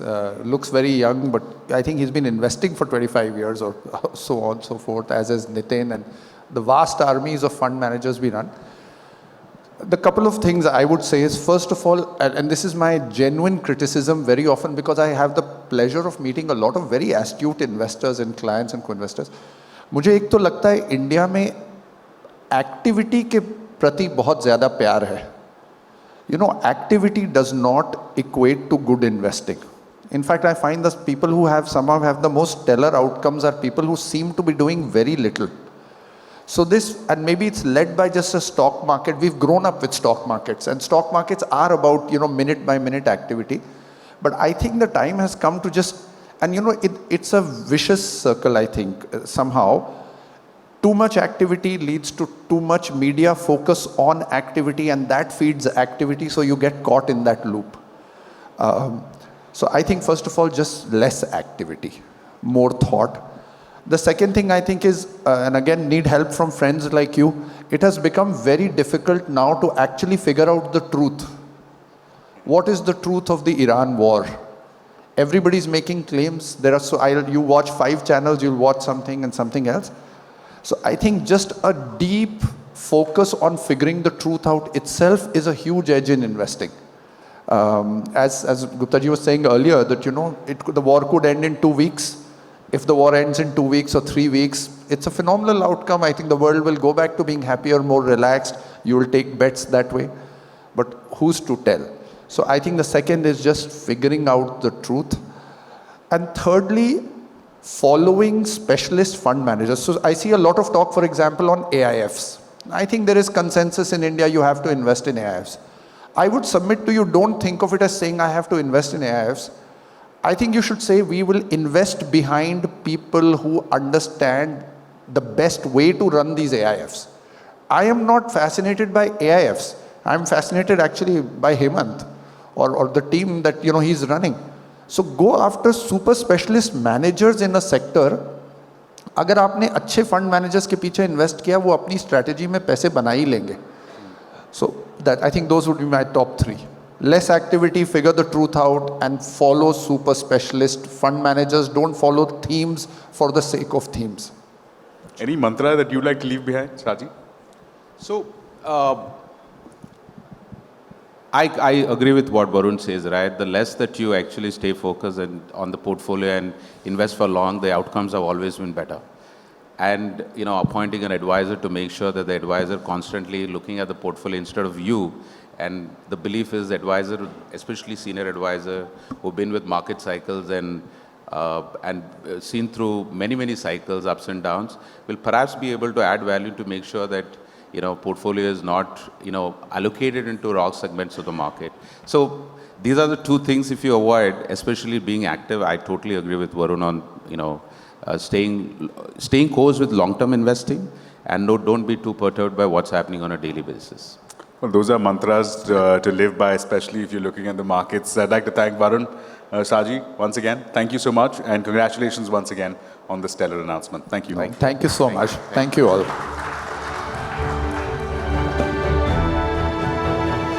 Thank you very much, gentlemen, for that discussion, and congratulations. Ashmit, I request you to please stay back on stage for the next session. Yes.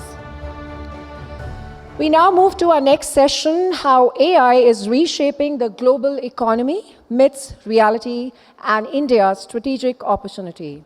Few themes today generate as much excitement, anxiety, confusion, and capital as artificial intelligence. The promise is immense, the noise is even louder, so the real challenge is clear: strip away the hype, test the assumptions, and understand what AI is actually changing, especially from an India perspective. Joining Ashmit for this session are Deepak Bagla, Mission Director of Atal Innovation Mission Niti Aayog, Government of India. Sir, can we have you on stage? Big round of applause for Sir. And please welcome Pramod Bhasin, Chairman ICRIER, DSCI and DCCDL and founder GenPact Limited. Ladies and gentlemen, big round of applause for both the panelists.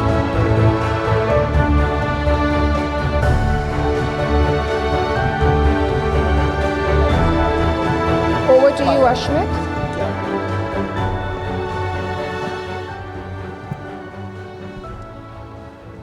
When the team told me that I'll be sitting with two stalwarts, I jumped on the opportunity. I was like, I want in on this conversation. I want to listen to what they have to say. Congratulations. Thank you for joining us, being a part of this conversation. We're living in exciting times.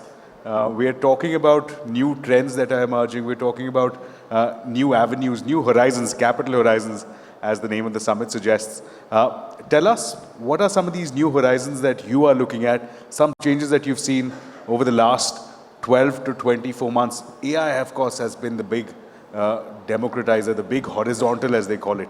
Mr. Bagla, would you want to come in on that? So you mentioned the Atal Innovation Mission. And just to let you know, I'm just about 7 months old in this job.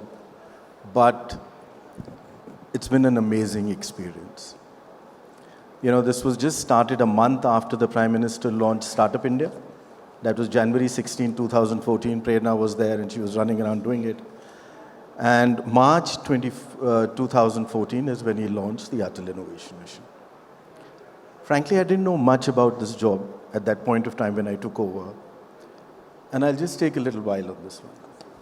And I'll take your time too, Pramod. But the interesting thing is that in a short period of 10 years, it's the world's largest grassroots innovation mission.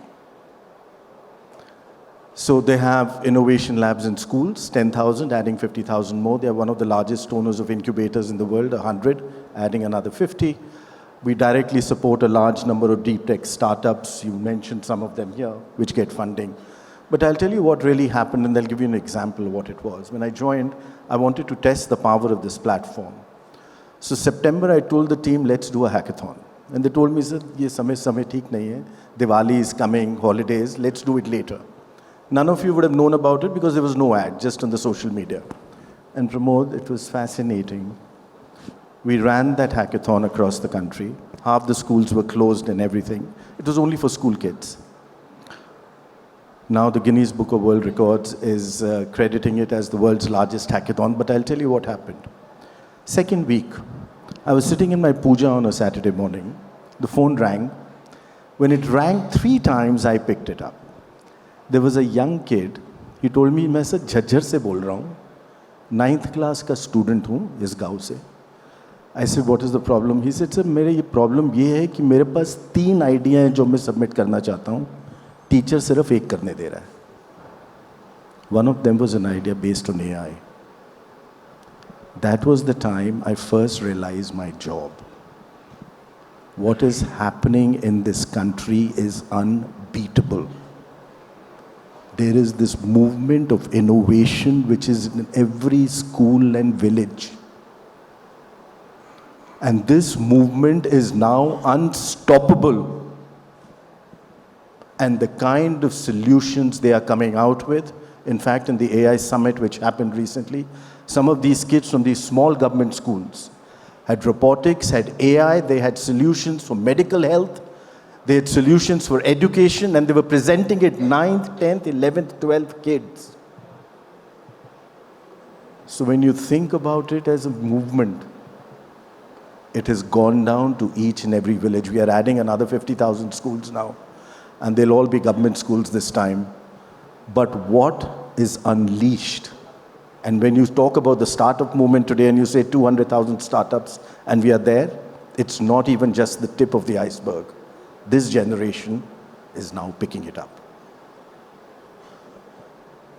Mr. Bhasin, you want to comment on that, on this revolution? Do you have a similar assessment of where things are and where things are headed here for India, for Indian developers? Yeah. No, sure. I'm very, very happy to. And Deepak, lovely story. Actually, anecdotally, I was part of the Taran Khanna committee which came up with Atal mission, the whole concept, etc. Something we started in, with the Niti Aayog umbrella, Arvind Panagrias. But I'm glad it's taken off so well. So AI, look, I come at it from a very different stance, if you'll allow me. I think the grassroots movement is fantastic in India. Sure. The number of startups that are happening in India are terrific.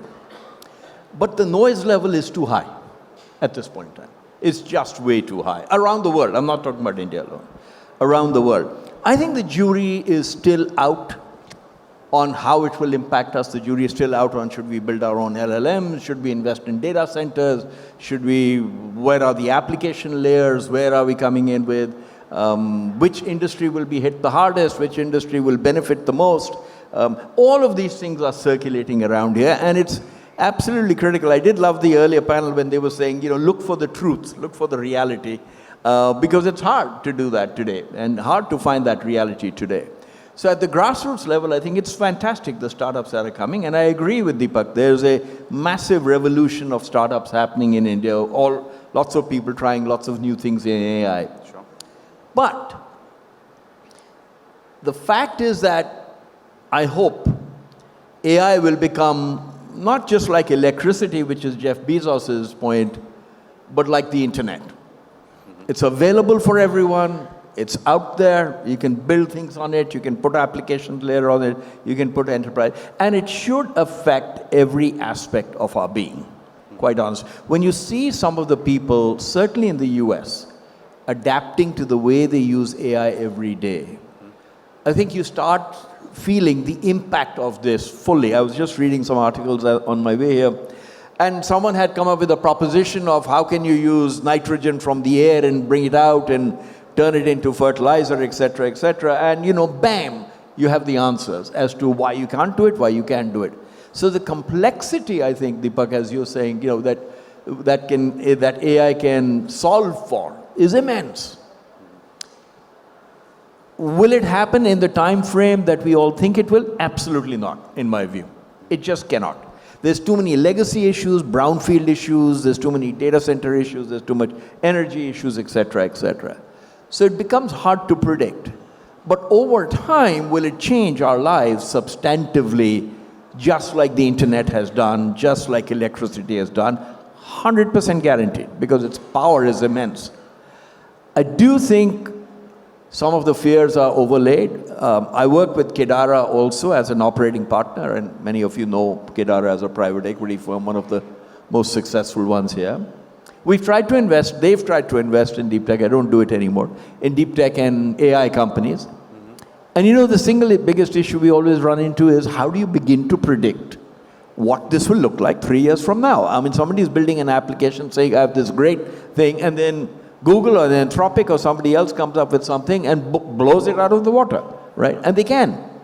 And so I think we're in that middle phase where these things are going to be solved. I don't think there's going to be a big bubble or a crash, because I think the companies that are making the investments can take billions of write-offs without blinking.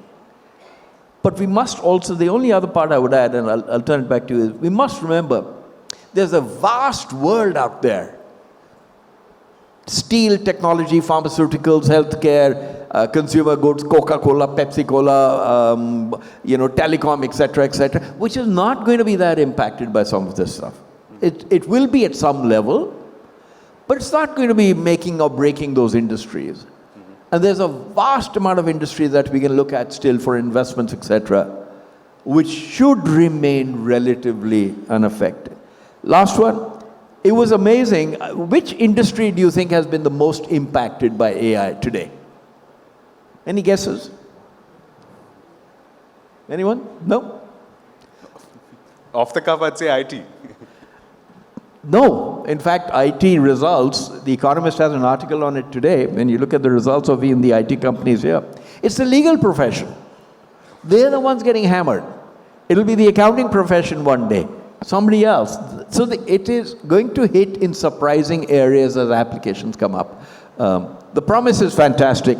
India can be the biggest powerhouse in AI in providing the AI factory for the world. We really can be. But right now I'm not seeing the investments go in to make us get there.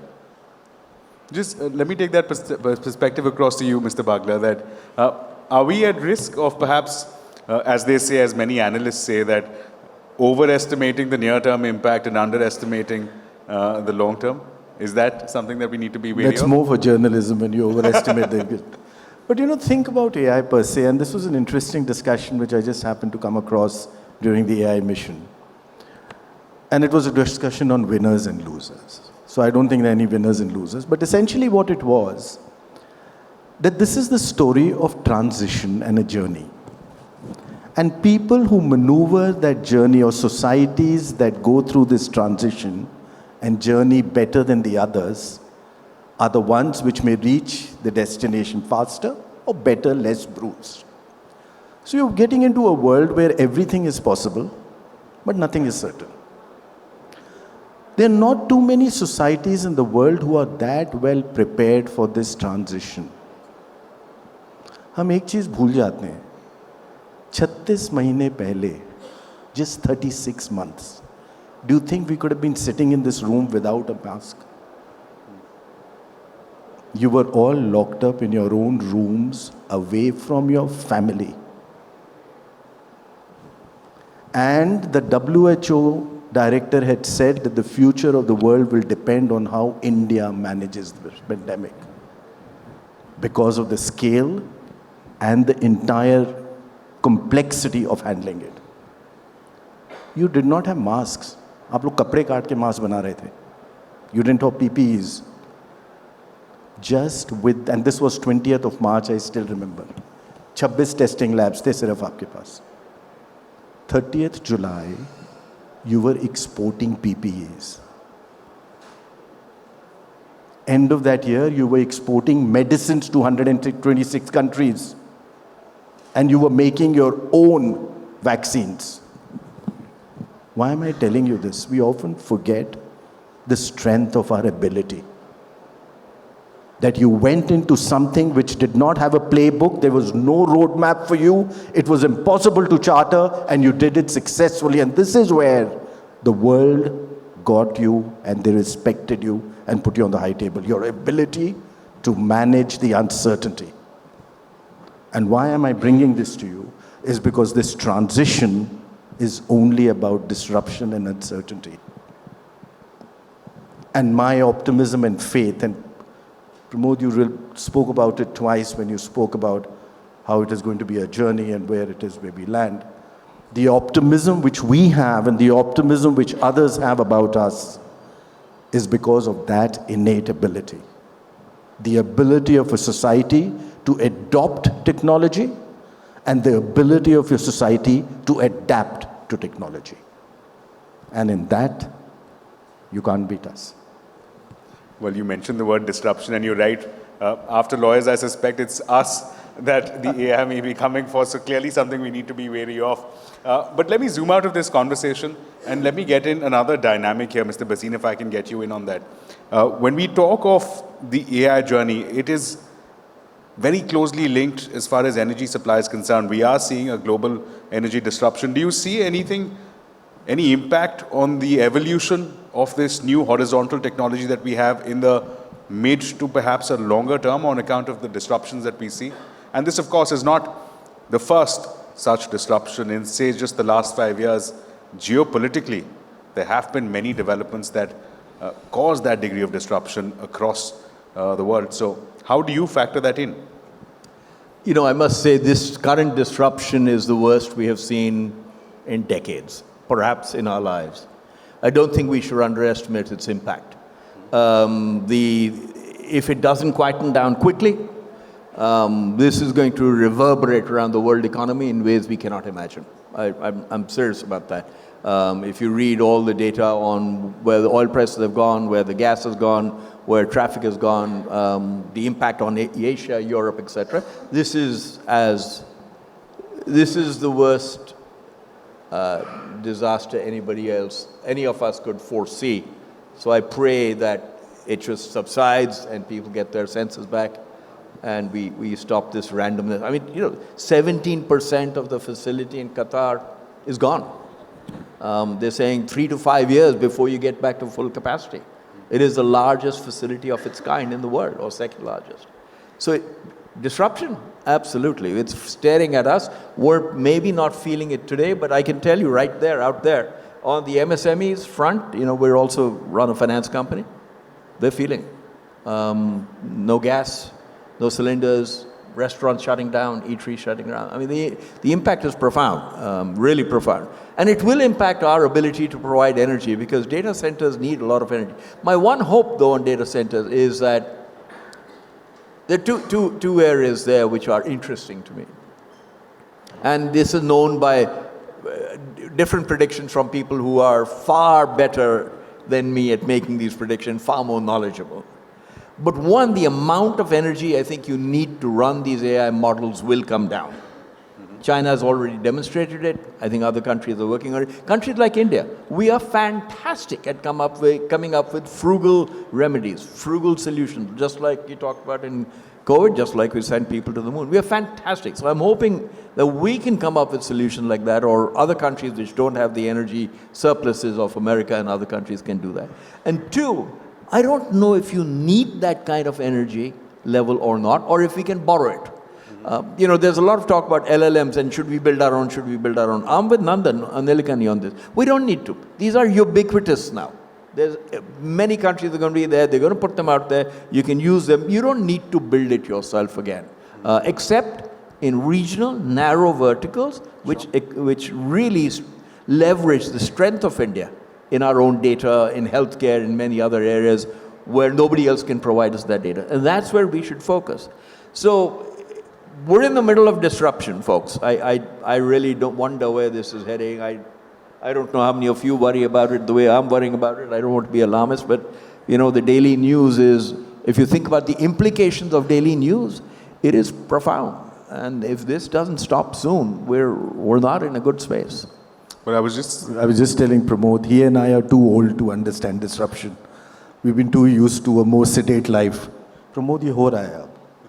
I don't agree with you on that, Deepak. We have been through 9/11. I've been through the financial crisis. We've been through a lot of stuff. So I don't agree with you on that at all.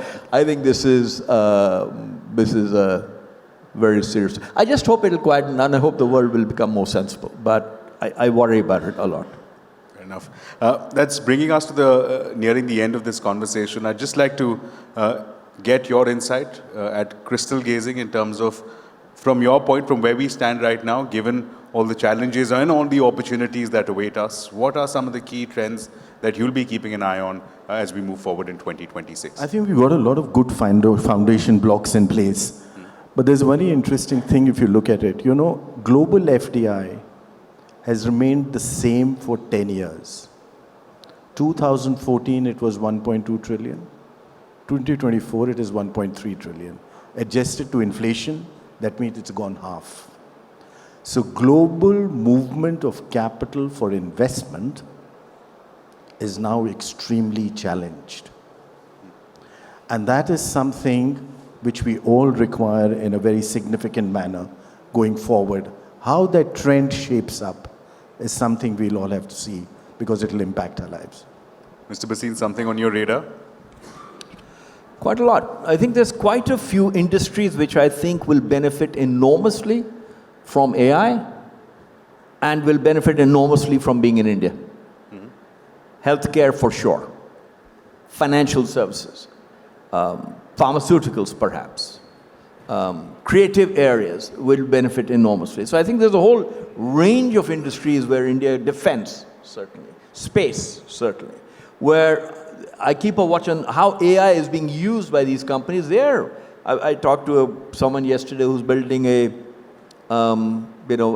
meant financial services, who's building a new wealth management company. 6 employees. Completely AI driven. Fabulous. And in ways I can't even imagine. So I think there are application layers here which are fantastic, which play to India's strength. Our army of resources, of AI resources, and the way they're being deployed is also fantastic. By the way, a lot of people have sounded the death knell of Indian IT companies. They're still out there kicking and alive. See the latest results. They're morphing, they're changing, they're making the changes. Yes, they will get impacted in some areas, but not in many other areas, and they will eventually come out of this as well and do pretty well in time. The change in jobs and rotation has been happening for 20, 30 years, actually. We worry about it and say these jobs will go away, but quite honestly, half the jobs that used to be run at Genpact when I was running it have disappeared anyway. They've been automated or something, and other jobs have come in, and there's more business. So I think India is very well positioned here. We shouldn't fear it as much as perhaps we should. My worry is more the world order and what the hell is happening there, which is utterly scary at this time. Well, clearly a lot that lies ahead, more opportunities than risks. I'd like to thank both of our panelists for joining us, shedding light and giving us precious insight on perhaps what to expect and where capital needs to be looking for the next few months, if not years. Thank you so much for being a part of this conversation. Well, we now move to our next fireside chat, India's fiscal and growth outlook, a ringside view from India's largest bank. India's macro story is being tracked from every angle by investors, institutions, policymakers, and global markets. But few vantage points are as close to the action as India's largest bank. This conversation looks at growth, liquidity, policy, risk, and sentiment from that ringside seat.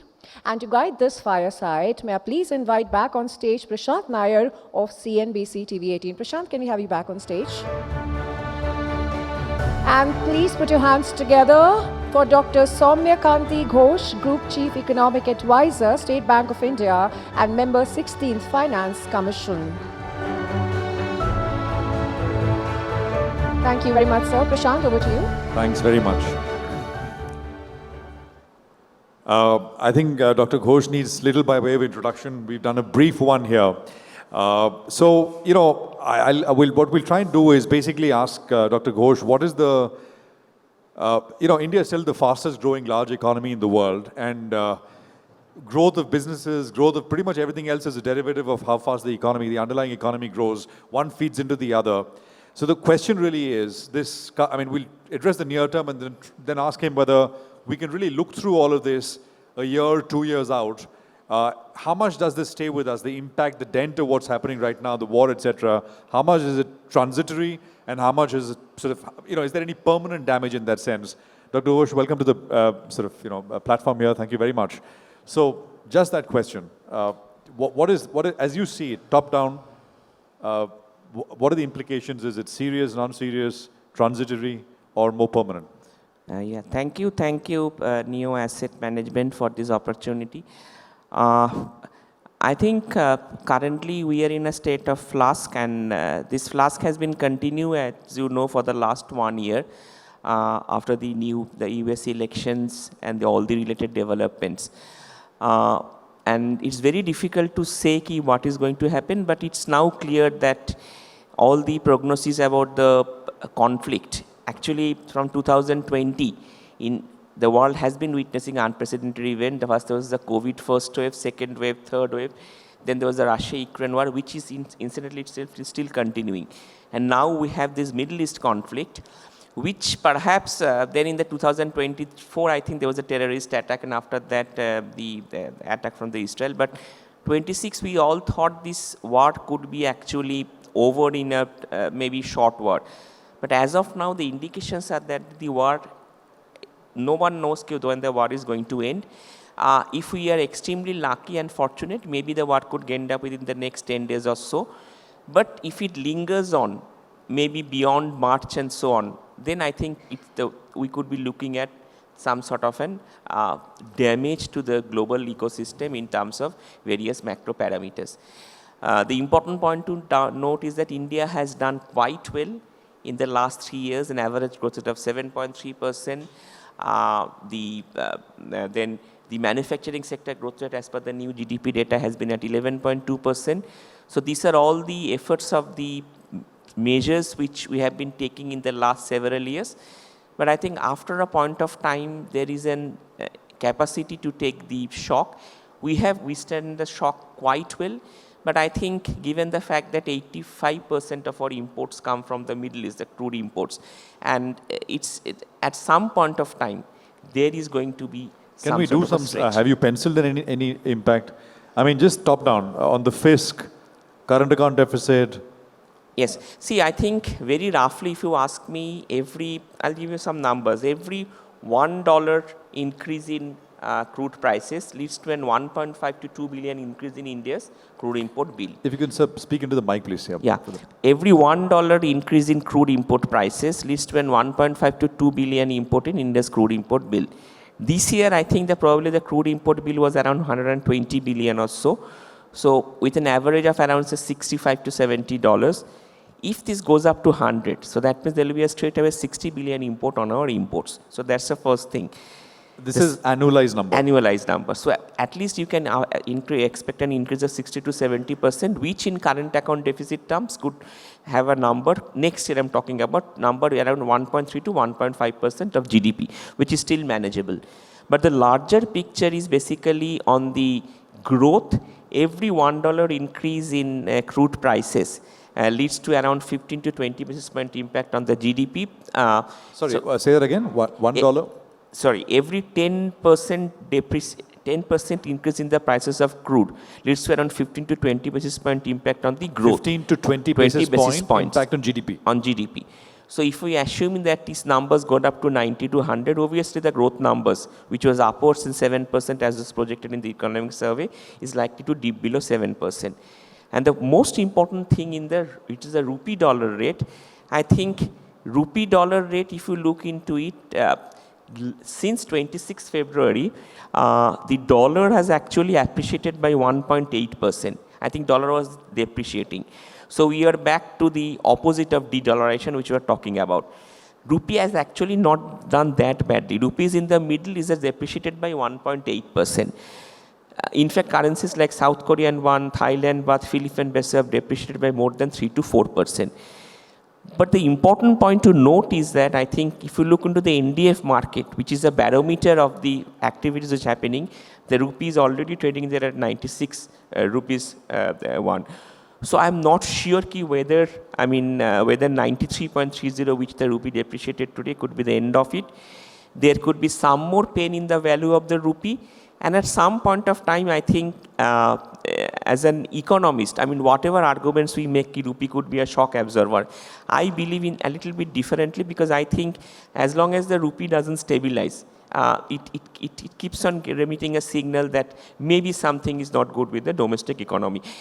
We have been doing quite well, and my only sense is that this debt, and the important thing is that for the month of March, it's a record number. Since the portfolio of capital flow started coming into India, there has been a record portfolio capital outflow of 11.3 billion. It is unprecedented.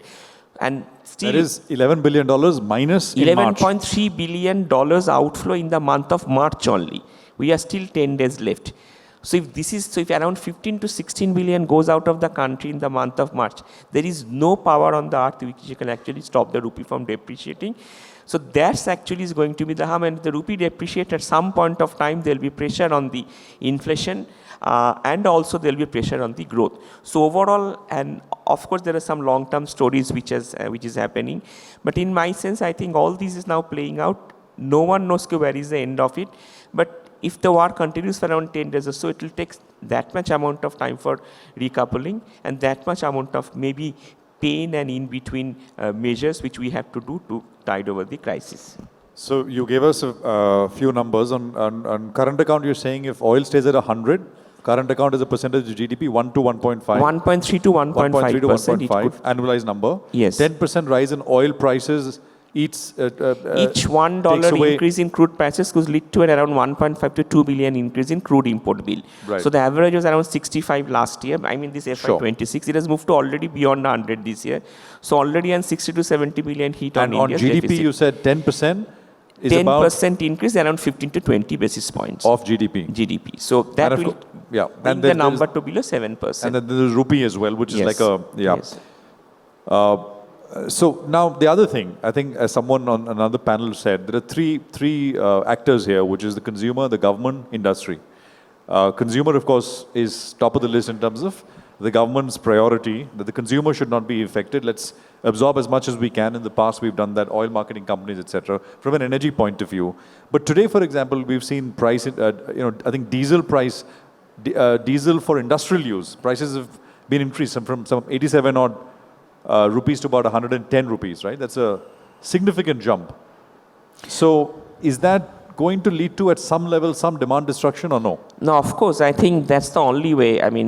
If you don't increase the prices at beyond a point of time, there will be some amount of demand destruction. But the point over here is that oil consumption in India is also not significantly, it's not significantly elastic, because it's supposed to be, and fact is that I think you have to consume oil at some the point of time so as to have to commute on other things. So, and given the unprecedented infrastructure development we have taken place, I don't think increase in the prices will lead to that much amount of destruction in demand, but rather what is going to happen is it will have an impact on the inflation.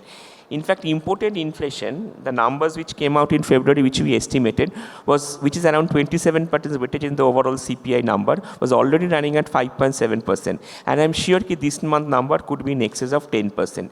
And that's the problem. Once your input cost goes up, then these fertilizer costs will go up, then they will hit the subsidy bill. Then there is the industry like the textiles, the garments, the small scale industries. Then there are the other industries. So it will actually then try the cost, and that will actually lead to an increase in the prices, and that will put in motion a second round impact. So I'm hoping against hope this war gets over so that we are back to the square one, but as of now, it looks very difficult to see the way things are moving. Will the government, in your opinion, wait and watch before taking any steps to help, cushion the blow, cushion the impact? Because, I'm assuming everybody would want to see this wind down, but, the point is, should you intervene now in whatever shape or form, or wait and maybe hope that you don't need to intervene? The government is currently in a wait and watch mode. It is prioritizing the household consumption over the domestic consumption. So my sense is that it will try to take a wait and watch mode maybe for the next 1 month or so. But after some point of time, I think the possibility they'll have to take a decision on trying to see how they move forward. Otherwise, I think, and some numbers, I think for the Strait of Hormuz, India has just got an import from the Russia, which is only 6 days. 40% comes to the Strait of Hormuz. And our Middle East imports actually is around 45% of the crude oil. Russia was at 32%. So after this war, this 40% imports has to be adjusted against other countries. USA, we are importing 8 countries. And I have a feeling, and this is already I have been seeing, feelers, that after this, I think infrastructure being hit by the countries, the US actually could impose a ban on its exports of these gas exports and other things. If that happens, that could, because US is also very particular about these catering to the needs of the citizen, that the price doesn't go up.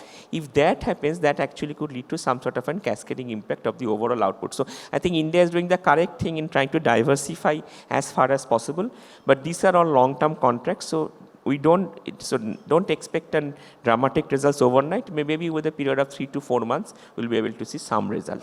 The government's borrowing, the 10-year has not moved that much, Dr. Ghosh. That's the other thing, right? Yes. What's your forecast there? I think the 10-year yield has now moved to around 6.8% or so, and there also the total amount of borrowing for the government and the center this year I think is around 27-28 trillion if you look the states into account. The state's deficit is a matter of concern. The government, central government fiscal glide path has been quite good. That has been remarkable actually because it has brought it down to below 4.5%. But the state's deficit are a matter of concern. In fact, the state's revenue deficit, even for larger states, for example, for a state like Maharashtra, for a state like Tamil Nadu, which are supposed to be very good performing states in terms of Haryana, they are also running revenue deficits. So this is a matter of concern, and interestingly, in this year's 16th Finance Commission, it has recommended the abolition of the RDG because we thought it actually leads to some sort of an fiscal indiscipline. So the borrowing, so it will now entirely depend on the stats, how they manage their program, how they manage their expenditure. The center has been quite nice in extending interest-free capital loans for 50 years. Interestingly, the states are not doing capital expenditure because now the states are actually getting the money from the center. So there is also something happening on the fiscal, but my hope and the sense is that this war could actually lead to some sort of an, what I will say, not say destruction, but some sort of an disturbing, change in the government finances pattern. Dr. Ghosh, just last question, sir. Let's assume, and anything can happen, right? This winds down quickly. Will all of these factors that we're talking about, are we in a position fundamentally, go back 2 weeks, 3 weeks, that we're able to bounce back quickly? I mean, industry, government, finances, everything. I mean, or you think it'll take time? What's your sense? No, I think I sincerely hope they will be able to bounce back quickly, because I just give an anecdotal evidence. When India and Ukraine, when Ukraine and Russia was in war, after I think 1 month or so, I think it was taken into consideration. This time it's a little different, and we have bounced back in the past also. We have bounced back from COVID spectacularly in terms of the growth rate and other numbers, in terms of SME rehabilitation, the way we have looked into balance sheet. The loans to the SME sector is now going at 25%. So I have every hope to believe that our resilience will pay through, but this time it may take a little longer time than earlier, because the situation and the conflict pattern are a little different from what they were last time. And maybe directly impact also because of the cost of energy going up. But let's hope, I mean, I think that's all we can do at this point, that this winds down quickly. Dr. Ghosh, thank you very much. Thank you. For being part of this. Thank you very much. Thank you. Thank you so much, Dr. Ghosh, for sharing your perspectives. Well, we now turn to our panel discussion that explores the changing landscape of financial services in India, fintech, credit, and digital infrastructure. Financial services in India are being rebuilt in plain sight. Digital adoption is changing access. Regulation is sharpening the guardrails. Platforms are redrawing distribution, and consumers are demanding more, faster, simpler, and safer. That creates enormous opportunity, but also tougher questions around trust, scale, compliance, and long-term sustainability. And to lead this conversation, I would like to invite back on stage Shruti Mishra of CNBC TV 18. Shruti, big round of applause for Shruti, please. And taking their places alongside Shruti are Ashok Hariharan, co-founder and CEO Identify. Please welcome our second panelist, Nalin Negi, CEO Bharat Pay. Our third panelist is Srikanth Nadella, MD and CEO, KFin Technologies Limited. And last but not the least, please welcome on stage Pallavi Srivastava, co-founder ProcCap. Shruti, over to you. Thank you, Ashima. Well, the ladies are at the extreme ends, but that's great. All right, thank you everyone for joining us here. Nalin, let me straightly get to the point. India's payment landscape has significantly changed. You know, we've seen these changes with companies like Bharat Pay sort of creating a backbone. But is it creating adequate options for monetization, be it distribution, data, or, credit cross-sell? Yeah, thanks a lot. And I didn't realize I'll be the first one who will be asked the question. But yes, payment, if you look at it, is the backbone of any economy. It's core. And in India specifically, it's very different compared to other developing countries where the payment is actually managed by fintechs and startups. If you look at it, all the digital apps and the physical infrastructure that has been created. And there is a big notion, and I would say, people believe that payment does not have money. There is money in payment. There is a bit of MDR on credit card on UPI and credit line on UPI. So there is a bit of MDR. And then there is a lot of cross-sell. We are an 8-year-old company. We do something like 2,000 crores of revenue, and we're a purely payment company. Yes. It's a platform which gives opportunity to do a lot of cross-sell. The cross-sell happens through payment devices, it happens through other services, and also through credit, etc. So there is money in payment, not directly, but definitely. Absolutely, and we'll delve deeper into that, but let me quickly get in Ashok. Ashok, as payment scale and onboarding becomes sort of frictionless, how critical is the trust infrastructure, KYC, verification, and detection in sort of enabling monetization at scale? Yeah, I just want to give a couple of data points, right? Last year, or this year, RBI, informal sort of numbers around fraud was about 34,000 crores was lost to fraud and these were scams. Informal numbers. Informal numbers. Well, this was RBI stated it. Informally, they're saying that it's probably 90,000 crores, more like it. Now, because most of it is unreported, people don't they feel ashamed to even say that somebody scammed them. Now, at the core of all those problems is some onboarding, something gone wrong, right? Like, for example, you think that UPI, and great that UPI exists. But the problem with UPI is because we have no clearinghouse, that is, you don't have 24-hour clearinghouse, so, and it's instant. And because it's instant, as long as I have a bank account today, or if I have access to a bank account, that is, I take over somebody's bank account, you can commit some sort of fraud, or the risk increases significantly, right? And that's where I think companies like us exist, is to be able to control for onboarding in a way that you don't let fraudsters in. That is one step of the problem. Second thing that we look at is, because of the proliferation of the amount of data that India has now, and digitized data as well, you do have access to alternate ways of determining risk, apart beyond what credit bureaus do. And especially thin file, I think there are 80 million people who have thin file accounts in the country. What do you do with them? How do you lend to them? And that's where I think a lot of that risk exists today. Okay. You told me to keep it crisp, so I can talk for hours. Yes, we have to go through a lot, so very quickly. Shrikant, have we reached sort of a point where payments themselves are commoditized and real value lies on what sits at the top, be it credit, insurance, or merchant services? I'm no lending specialist, but let me take a shot at it. I think the consumer growth, from a lending standpoint, from what I could recollect, kind of tempered down to close to about 10-12%, whereas the credit growth towards MSME has gone up almost to 30%, I think, last year. Yeah. And that's largely, again, thanks to the digital infrastructure that's created. Combination of GSTN, a combination of account aggregation, so on and so forth, effectively translates to the lenders being in a position to go through the flows and then actually directly lend, right? In some sense, that's going to evolve, much like the UPI has. I think there are enough players who are working towards creating, I think, a ULI, a unified lending interface. Yes. So to that extent, I do believe that there is enough that's going on in embedded lending. Basically at the point of sale in terms of the credit growth as well as on the MSMEs.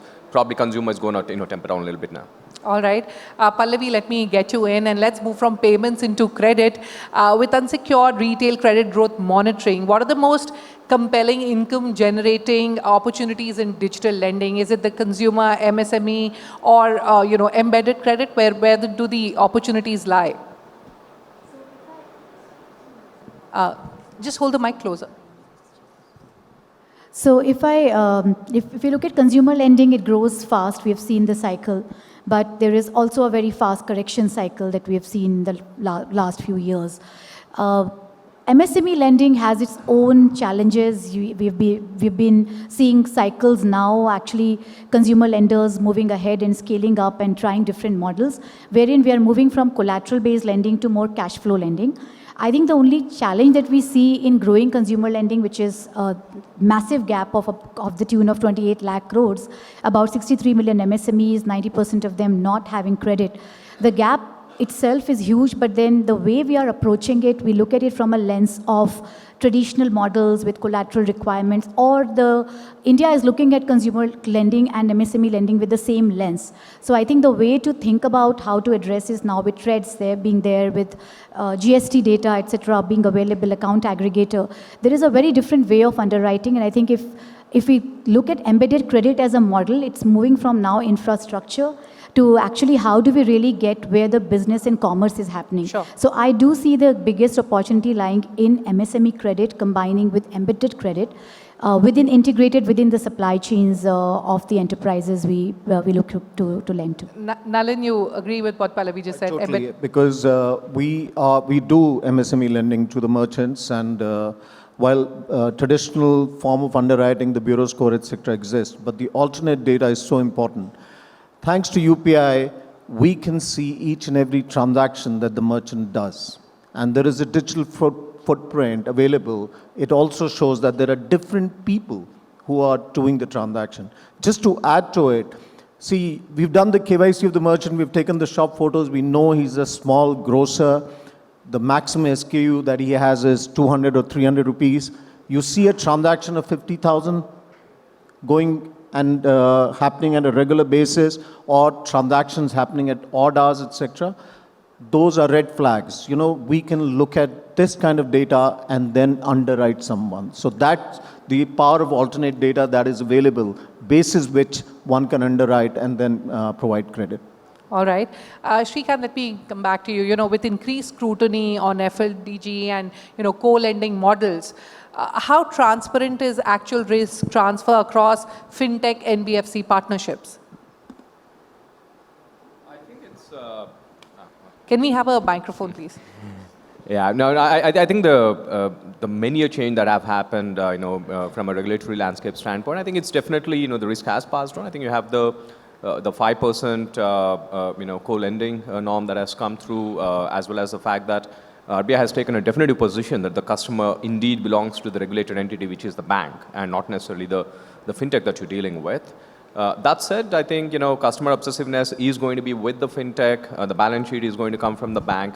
I do believe that, you know, both of them together are going to, you know, drive this economy, and neither of them on their own is going to drive it. Okay. Banking as a box, banking in a box, I guess, you know, is something that's going to take off as well, where the banks are going to largely provide the license and the capital, and the fintech's going to take care of everything else. Sure. You know, Ashok, fraud losses and operational risk have sort of remained under-discussed in fintech valuations. How should investors factor in this risk today? Not to... be candid. No, yeah, to be candid. I think one of... If I... one is to be candid, other one is to be a little serious, is that one of the problems I think maybe 2-3 years ago nobody thought about is actually the biggest problem with underwriting is not the underwriting itself, it's actually collections, right? So most fintechs actually got that wrong. They thought that, and I think most investors got it wrong as well, right? Like just they thought that, you know, if you have, and I joke around about this saying, if you have money, you can go outside and just shout and scream saying that I have money to lend, and you'll get 10,000 customers. That's not a metric. Yeah.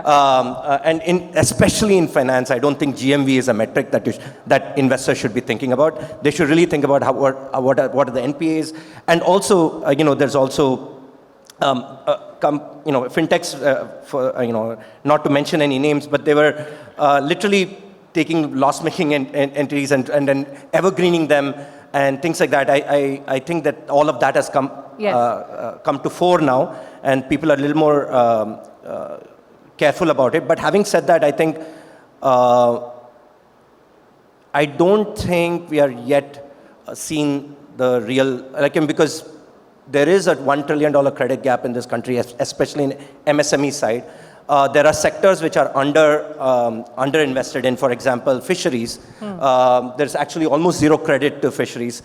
Why have they not given credit? Because they have no assets to underwrite. Yeah. So there is a need for alternate credit. I do think companies like us, companies like BharatPe, have alternate data to be able to underwrite these kind of places. So I think it's a mixed bag, actually. Okay, a mixed baggage there. Nalin, coming back to you, you know, after the RBI's tightening of digital lending norms, has the risk-adjusted profile of fintech-originated credit improved enough to justify sort of long-term allocation from family offices? We have quite a few of them in the audience today. I would love that there should be more allocation. Definitely, the credit profile has improved. Just see how the companies have evolved over a period of time. I can talk about MSME lending. We do through data that is available through the payments that the merchant receives. 3-4 years back, this industry did not exist at all. This kind of lending did not exist at all.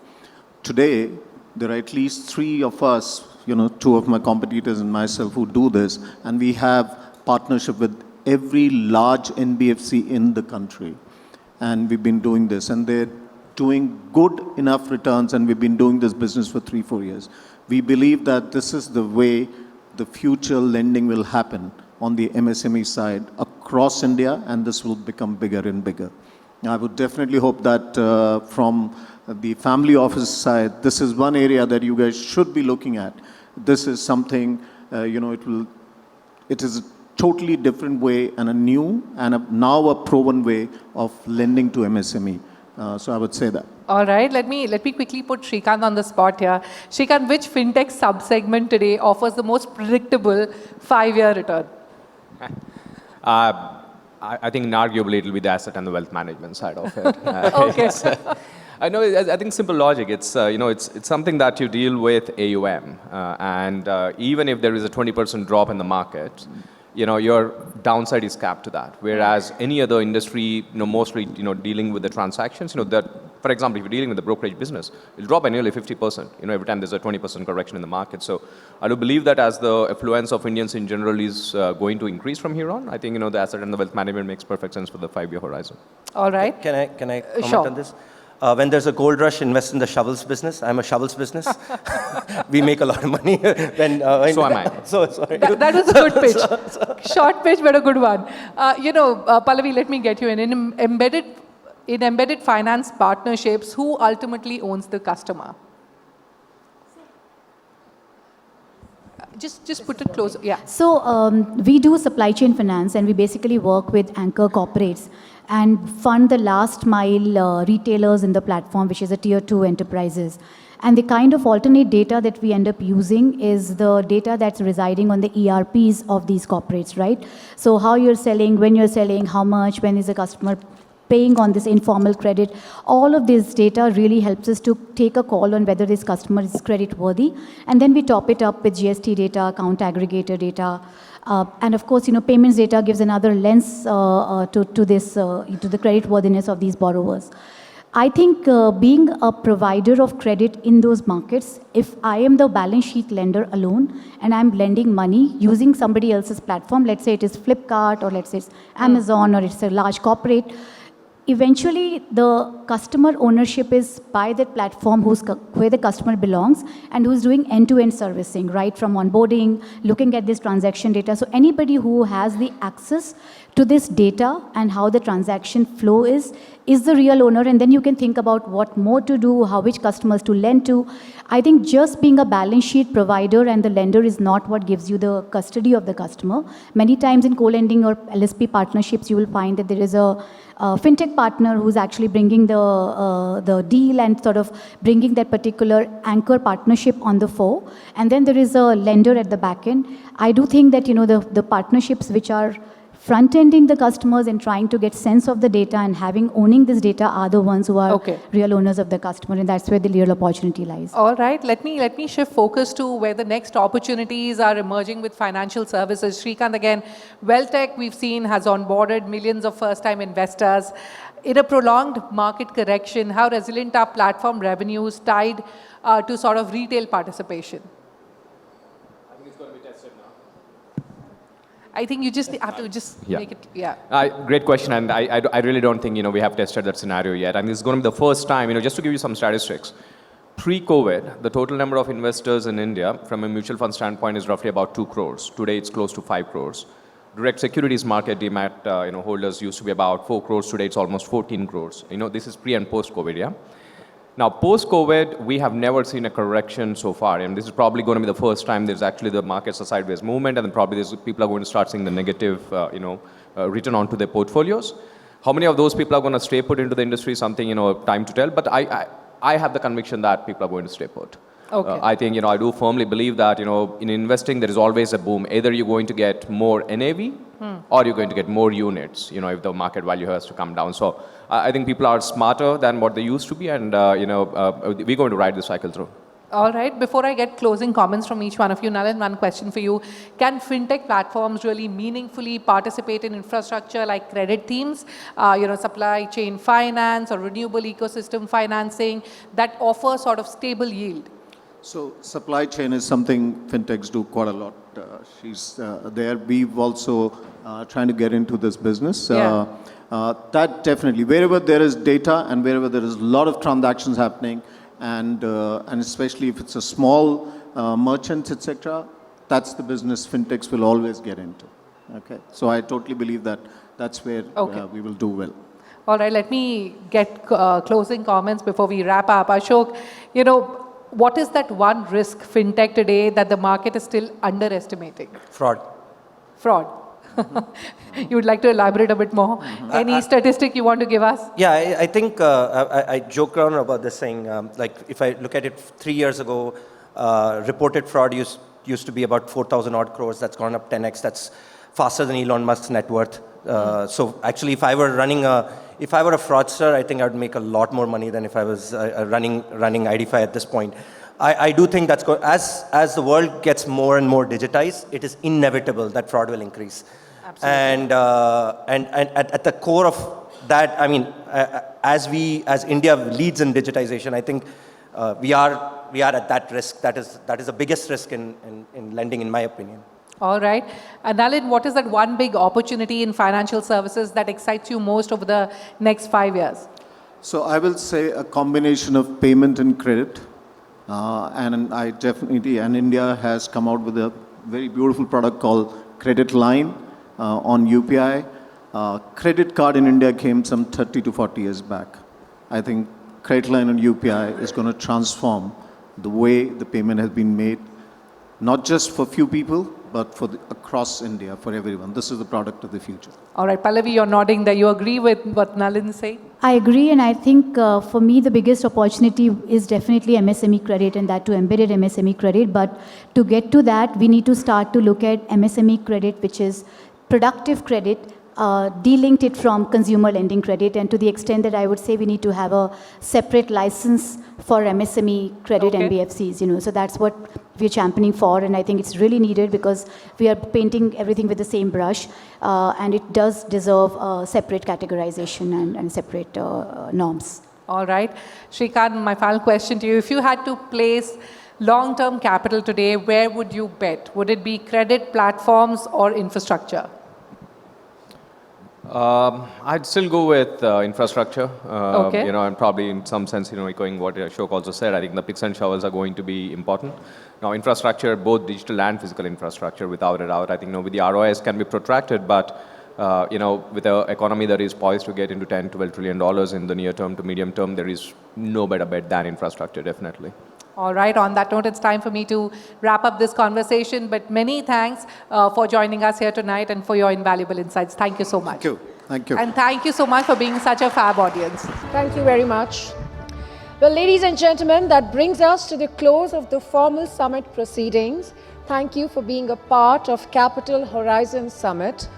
This evening, we have moved across geopolitics, macro strategy, consumer behavior, AI, and the changing architecture of financial services, all through one central lens, the future of capital. We hope these conversations have offered perspective, challenged assumptions, and opened up new ways of thinking about growth and opportunity. On behalf of Neo Asset Management and CNBC TV18, thank you to our speakers, our partners, and to all of you for joining us and enriching the dialogue. And thank you for being such an attentive audience at this hour. That is no small achievement. And now, after an evening of ideas, it is time for a change of tempo. We will shortly bring you a special musical performance by Deveshi Sehgal. Neo Asset Management presents Capital Horizon Summit in association with CNBC TV18.